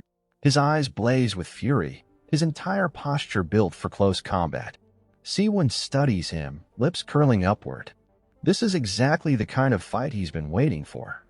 His unstoppable fist was forged bare-handed, but through training with his shadow clones, he's drilled countless scenarios against armed opponents.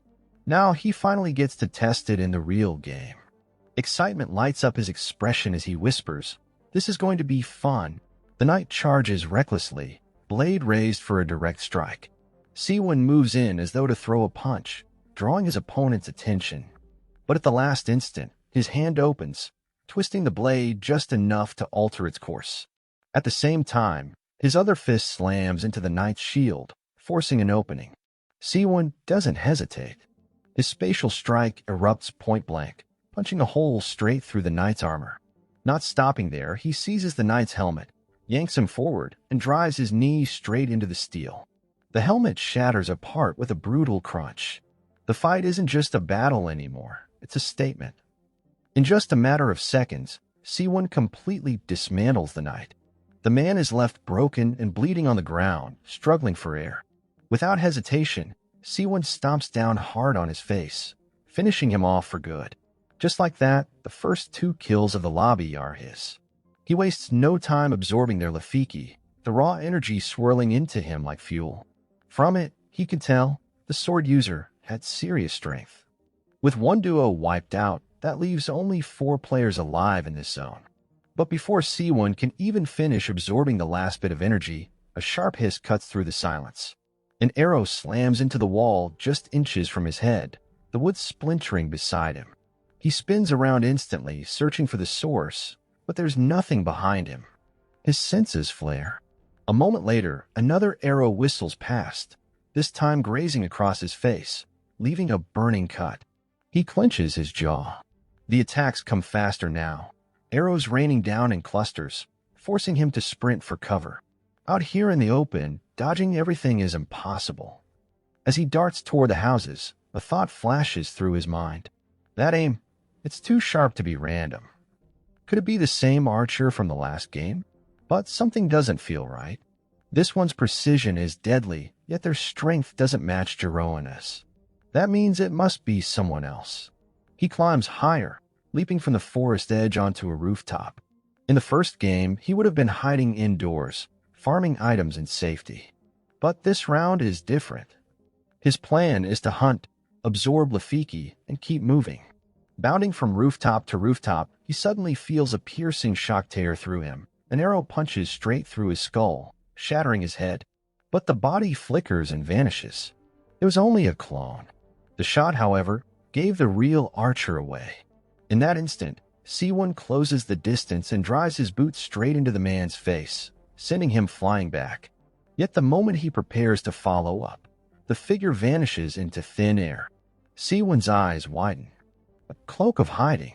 The realization comes too late. Another presence flickers behind him. Arrows scream through the air, multiple at once, but Seawon's reflexes are razor sharp. He twists, ducking and weaving between the deadly shots. By the time he turns, the archer is already fleeing. Seawon doesn't let prey escape. He leaps down, chasing with the speed of a predator. The archer runs desperately, lungs burning, legs trembling, but exhaustion drags him down. Seawon cuts him off, landing right in his path. Coldly, he tells him, "Biggest mistake of your life, you should have stayed hidden. With that cloak, you could have camped your way into the top ranks. But you had to come for me in broad daylight." Before he can finish the kill, another figure rushes in. The archer's partner. The newcomer stares at Seawon, then at his injured ally, demanding, "Where's my teammate?" But the archer, panicked and furious, shouts, "Forget me, just kill him already." That's when it hits Seawon. He should have ended the archer earlier instead of letting him linger. Now it's 2-on-1. But instead of fear, Seawon starts grinning. In his eyes, he is the one holding the advantage. The duo move fast, surrounding him on both sides. Arrows rain down as the swordsman charges in. Seawon slips aside at the last moment, one of the arrows nearly skewering the archer's own partner. The chaos buys him just enough time. He splits into shadow clones and bolts into an alleyway. But the archer doesn't let up. 3 arrows streak through the air, each one hitting cleanly. The archer smirks, savoring his aim. And then Seawon drops on him from above like a guillotine. His fist drives through the man's chest, punching a hole straight through with raw force. "Just because your eyes tell you I'm standing somewhere," he mutters darkly, "doesn't mean that's where I really am." The swordsman freezes, stunned. "An illusionist. You're using clones to trick us." Seawon smirks and shrugs. "Call it whatever you want." If you want to save your friend, you'll have to take me down first. Fueled by desperation, the swordsman charges. Twin blades slash forward with lethal speed. Seawon plants his feet and meets him head-on. He knows the truth. The key to a counter lies in the source of the strike. This time, he aims straight for the shoulder. But execution is far harder than theory. The man is too fast. One blade rips into Seawon's arm, the other tears across his chest. Pain explodes through him, blood splattering the ground. He barely avoids being cut into pieces. The swordsman snarls, glaring at his blades. What trick is this? My cuts aren't going as deep as they should. No matter.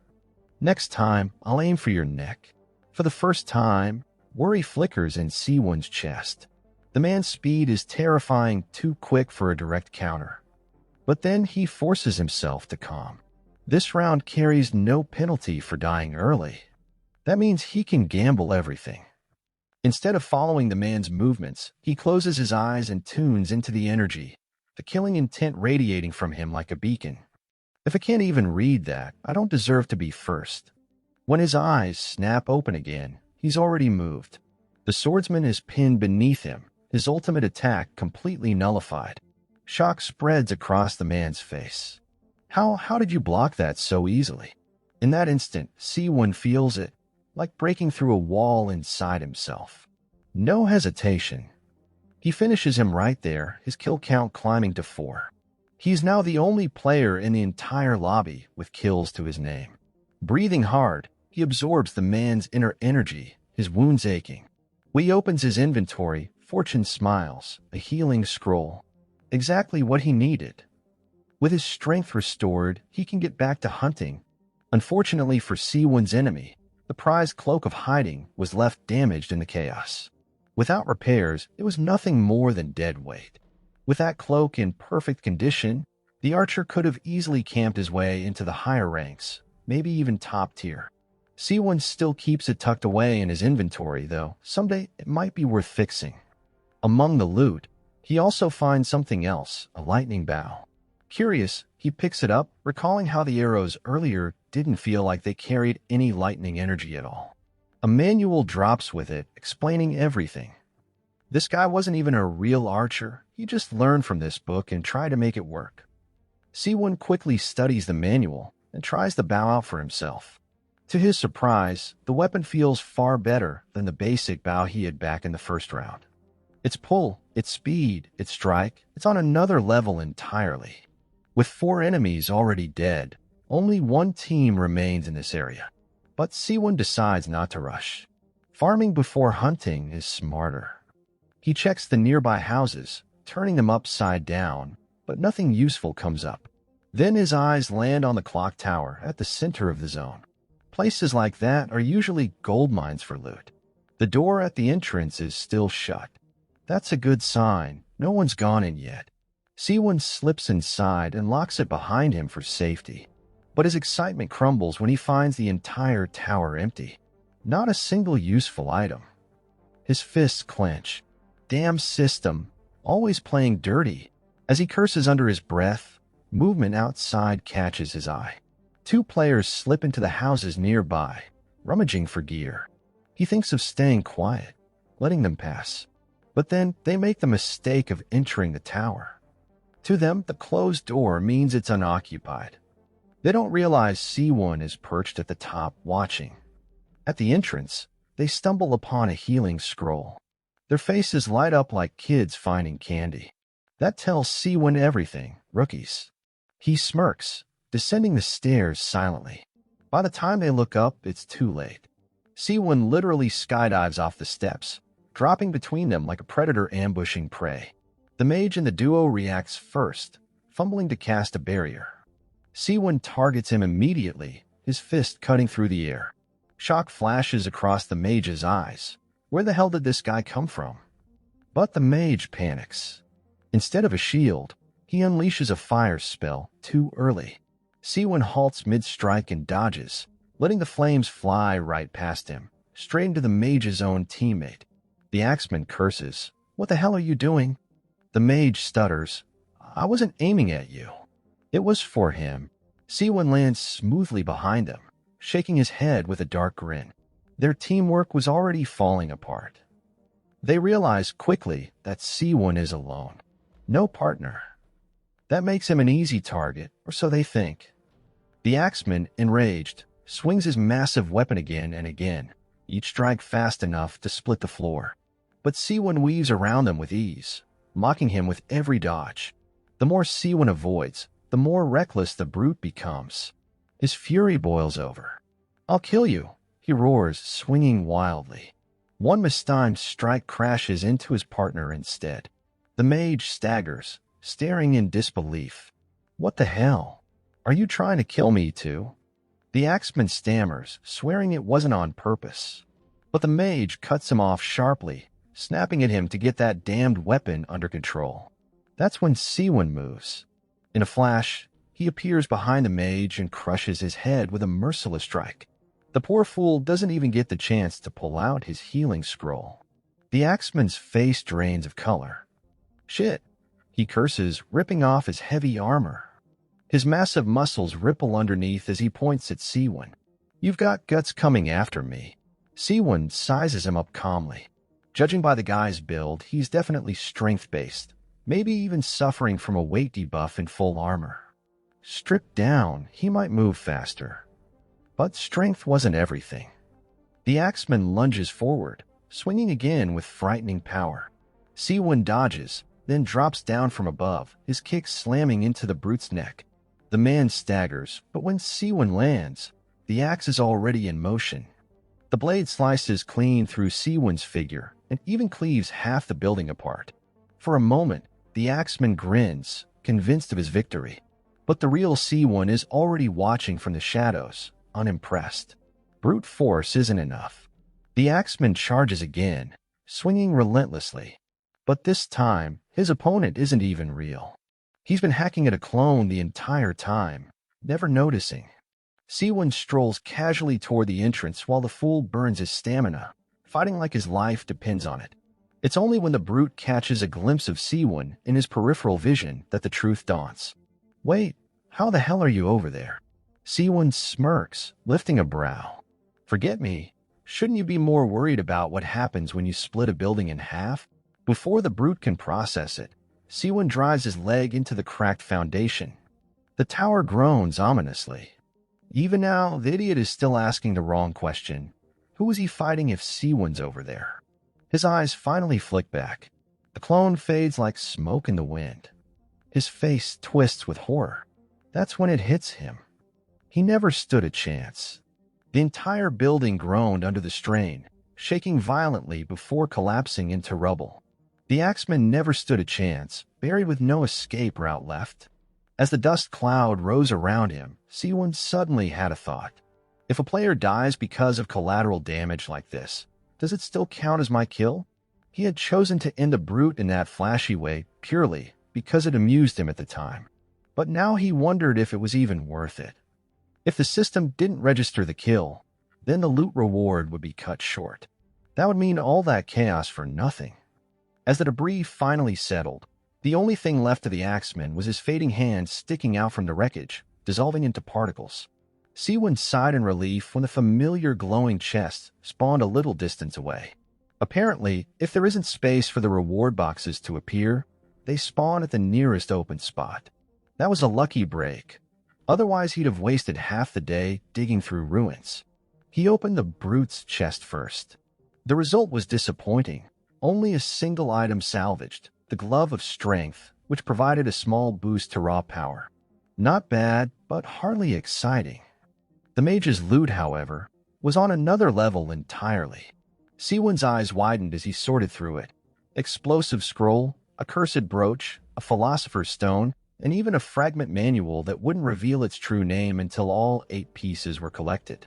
On top of that, there was a mage's robe, practically useless in combat since it offered no defense, but at least it could keep wind and rain off. Pocketing the items, Seawon muttered that he'd already caused more than enough noise here. Time to move. Checking his map, he saw the restricted zone was closing and steadily. Since he had started in an initial spawn area, there were bound to be several players grouped on the opposite side by now. His best option was to head straight for the center of the map. Along the way, he scoured a few civilian houses, but they were already stripped clean, nothing worth salvaging. With daylight fading, he picked up his pace. Thanks to 2 months of harsh training, his movement technique had improved so drastically that his speed now was unrecognizable compared to his first game. He crossed the long distance like a predator gliding across open ground. Before long, he stepped into a monster spawning zone. The map they were playing on had been designed with specific locations where different creatures appeared, not just random werewolves like before. A deafening screech suddenly pierced the air, so loud that Seawon instinctively covered his ears in pain. His sharp eyes tracked the source. Not far away, a mage and a warrior were locked in battle with a towering pterosaur and several massive snakes. From his vantage point on a nearby cliff, Seawon watched their strategy. The mage focused on locking the monsters down with spells while the warrior pressed cautiously, attacking but keeping his guard tight. They were decent, disciplined, but all he saw were 2 future corpses. Calmly, he pulled out his newly acquired bow. No hesitation. No warning. He lined up his shot on one target, exhaled slowly, and loosed an arrow.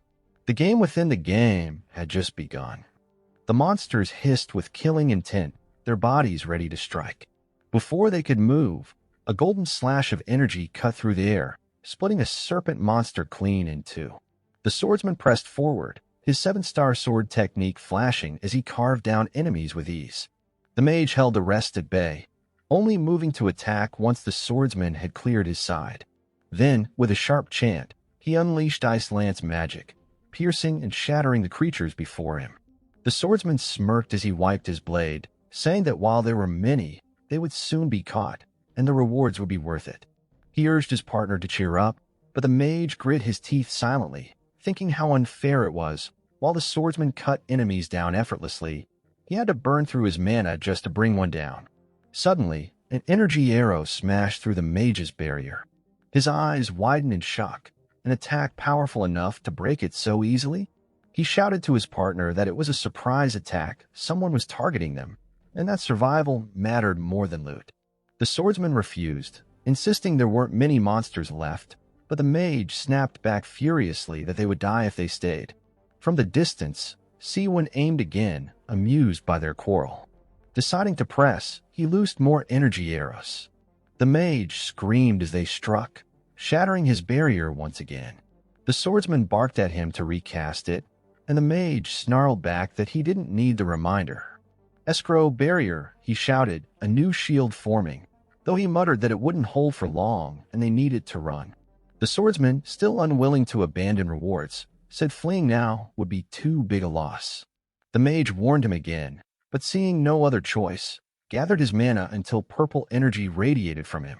Escrow Dan, protect wall. The ground shook as massive walls rose, enclosing them inside. The swordsman turned on him, furious, demanding to know what he was doing. Outside, Seawon circled the structure, narrowing his eyes. If the mage had built the wall, then they had trapped themselves inside, and that was even better for him. Inside, the mage insisted that a wall was safer than wasting mana on barriers, since enemies wouldn't be able to climb in. But the swordsman grabbed him by the collar, shouting that this way they had no idea where the enemy was and were only giving away their position. The mage, tense, said they just had to wait until the walls disappeared. Before the argument could continue, a serpent monster lunged at them from behind. The swordsman cut it down swiftly, then glared at his partner with fury. He warned that if he pulled another reckless move, he would abandon him, companion or not. And outside, Seawon kept his bow ready, watching the tension inside the wall build to the breaking point. A sudden noise drew both the swordsman and mage's eyes upward. The swordsman clenched his teeth and muttered that trouble was coming. Arrows rained down from above, striking the stone barricade with sharp cracks. He cursed furiously, saying that a wall was useless against weapons that curve in flight. Scowling, he demanded to know if the wall could be removed immediately. The mage, voice hesitant, admitted it would take at least 5 minutes. Outside, Seawon calmly opened his portal and retrieved a scroll. He attached it to an arrow, recognizing it as a magic bomb scroll, a device that exploded exactly 10 seconds after activation. A system prompt appeared before him. "Do you want to use it?" Without hesitation, he pressed yes. Drawing his bow, he aimed at the center of the wall. He began to count softly under his breath. 10, 9, 8, 7. The arrow soared into the air with tremendous force, and he continued. 6, 5, 4, 3, 2, 1. The arrow crashed down inside the dome, landing close to the swordsman and mage. Their eyes widened in alarm, but before either could act, the scroll's glow flared violently. In an instant, a massive explosion ripped through the stone walls. The barricade shattered into rubble, the ground shaking from the impact. Even Seawon, who had expected destruction, was surprised at the sheer force. His cold expression barely shifted as he muttered that the bomb's power was stronger than he had imagined. Dust filled the air. Out of it, a serpent monster lunged towards Seawon with a shrill hiss. He raised his hand and unleashed a single devastating strike, obliterating the creature with ease. "Too noisy," he muttered with irritation. As the smoke cleared, the mage's body was already lying lifeless, destroyed in the blast. From beneath broken stone, a hand clawed its way out. The swordsman, bloody but alive, dragged himself from the wreckage. Coughing heavily, he cursed the mage for being a fool and nearly causing his meaningless death. But before he could continue, his voice faltered. His eyes went wide, his lips forming only two words. "Oh no." Seawon sat directly before him, bowstring drawn, the arrow aimed point blank at his head. With a casual smile, he greeted, "Hello. Thanks to your mage trapping you in here, this win came easy." The swordsman lowered his eyes with a bitter look. "So choosing good companions is also a skill. It seems I still have a long way to go." Closing his eyes in resignation, he awaited the end. The arrow pierced through his skull, silencing him instantly as his body dissolved into light. Seawon's gaze lit up when the reward chest materialized. A box appeared straight away. That means the mage died instantly in the blast. Excited, he opened it. Inside lay the Book of the 7-Star Technique. He glanced over it and noted it contained sword forms, footwork, and movement skills all in a set. Yet he scoffed, thinking such martial arts were useless to him, though at least it wasn't a waste. He also retrieved Toka's ring, which greatly boosted magic resistance. Turning it over in his hand, he realized that must have been the only reason the swordsman had survived the explosion at all. As he swept the swordsman's chest, his eyes caught another one half buried in rubble. The mage's box. Kneeling, he opened it carefully. Inside gleamed Dasher's necklace. Seawon laughed loudly, calling it a jackpot. Alongside it, he received the Ice Lance magic book. Examining it, he muttered that the spell was too advanced for him to learn, but valuable nonetheless. Just as he finished checking his loot, monsters approached from behind, drawn by the noise. Seawon turned calmly, dispatching them one after another without effort. Shaking his head at the corpses, he muttered, "They were struggling against monsters like these?" As he prepared to leave, a faint glow nearby caught his attention. Moving closer, he realized there was another reward for clearing the monsters in this area. From the drop, he obtained Lamia's tears, rare material used for crafting items, and Tyrone's necklace, which slightly boosted agility. He turned the necklace in his hand and remarked casually, "Not bad. But what am I supposed to do with these tears, anyway?" Sometime later, Seawon sat cross-legged in meditation, focusing on regaining his energy. His thoughts drifted to the boss monsters. If the buffs they give are anything like in other games, they could completely change the course of a battle. That means the sooner one is hunted, the better. But the question was, did he have the strength to face one yet? And even if he did, how many other players were thinking the same way? As the first day ended, the system window flickered before his eyes. Cloyd Survival Day 2. He checked the survivor count and muttered to himself in mild surprise that around 60 players had already been eliminated in just one day. He counted his own tally, 8 kills so far. Not bad, but still nothing extraordinary. He walked across a barren stretch of land, sweat gathering on his brow. Compared to the first game, the weather here was brutal. The sun hammered down without mercy, the heat draining him with every step. He frowned to himself, wondering if he should have waited until nightfall to move. His gaze dropped to the ground, and he noticed something strange. His shadow wasn't alone. The shape of wings stretched across the earth. Tilting his head upward, he spotted a bird soaring overhead, clutching a large box in its claws. Suspicion flashed in his mind. If I'm right, that has to be a supply drop. Without hesitation, he broke into a sprint, keeping the bird in sight. After some time, the creature released its burden, the box tumbling from the sky until it slammed into the earth. Seawon arrived quickly, standing over it as the system window appeared before him. You have obtained Cloyd's treasure box. If you claim the treasure, your location will be revealed with a red dot every 30 minutes for 6 hours. His eyes widened in shock. A dangerous price to pay for whatever was inside. The system then prompted him directly. Do you want to obtain it? Seawon stared at the box in silence, weighing the risk. Then he smirked faintly and muttered that there was no penalty for elimination in this round. That meant he could afford to gamble. The moment he confirmed his choice, a wave of powerful energy burst out of the chest. The air around him shook as the lights surged higher. Seawon's eyes widened in disbelief. He had not expected such overwhelming force to come from a single box. What would happen next? This is the end of the latest chapter of this series. If you want us to continue, please mention continue in the comments down below. Thank you all for your incredible support to the channel. If you enjoy our content, please consider subscribing. It really helps us grow and bring more exciting stories to you. We'll be back soon with even more thrilling episodes. Until then, stay awesome, stay safe, and cheers.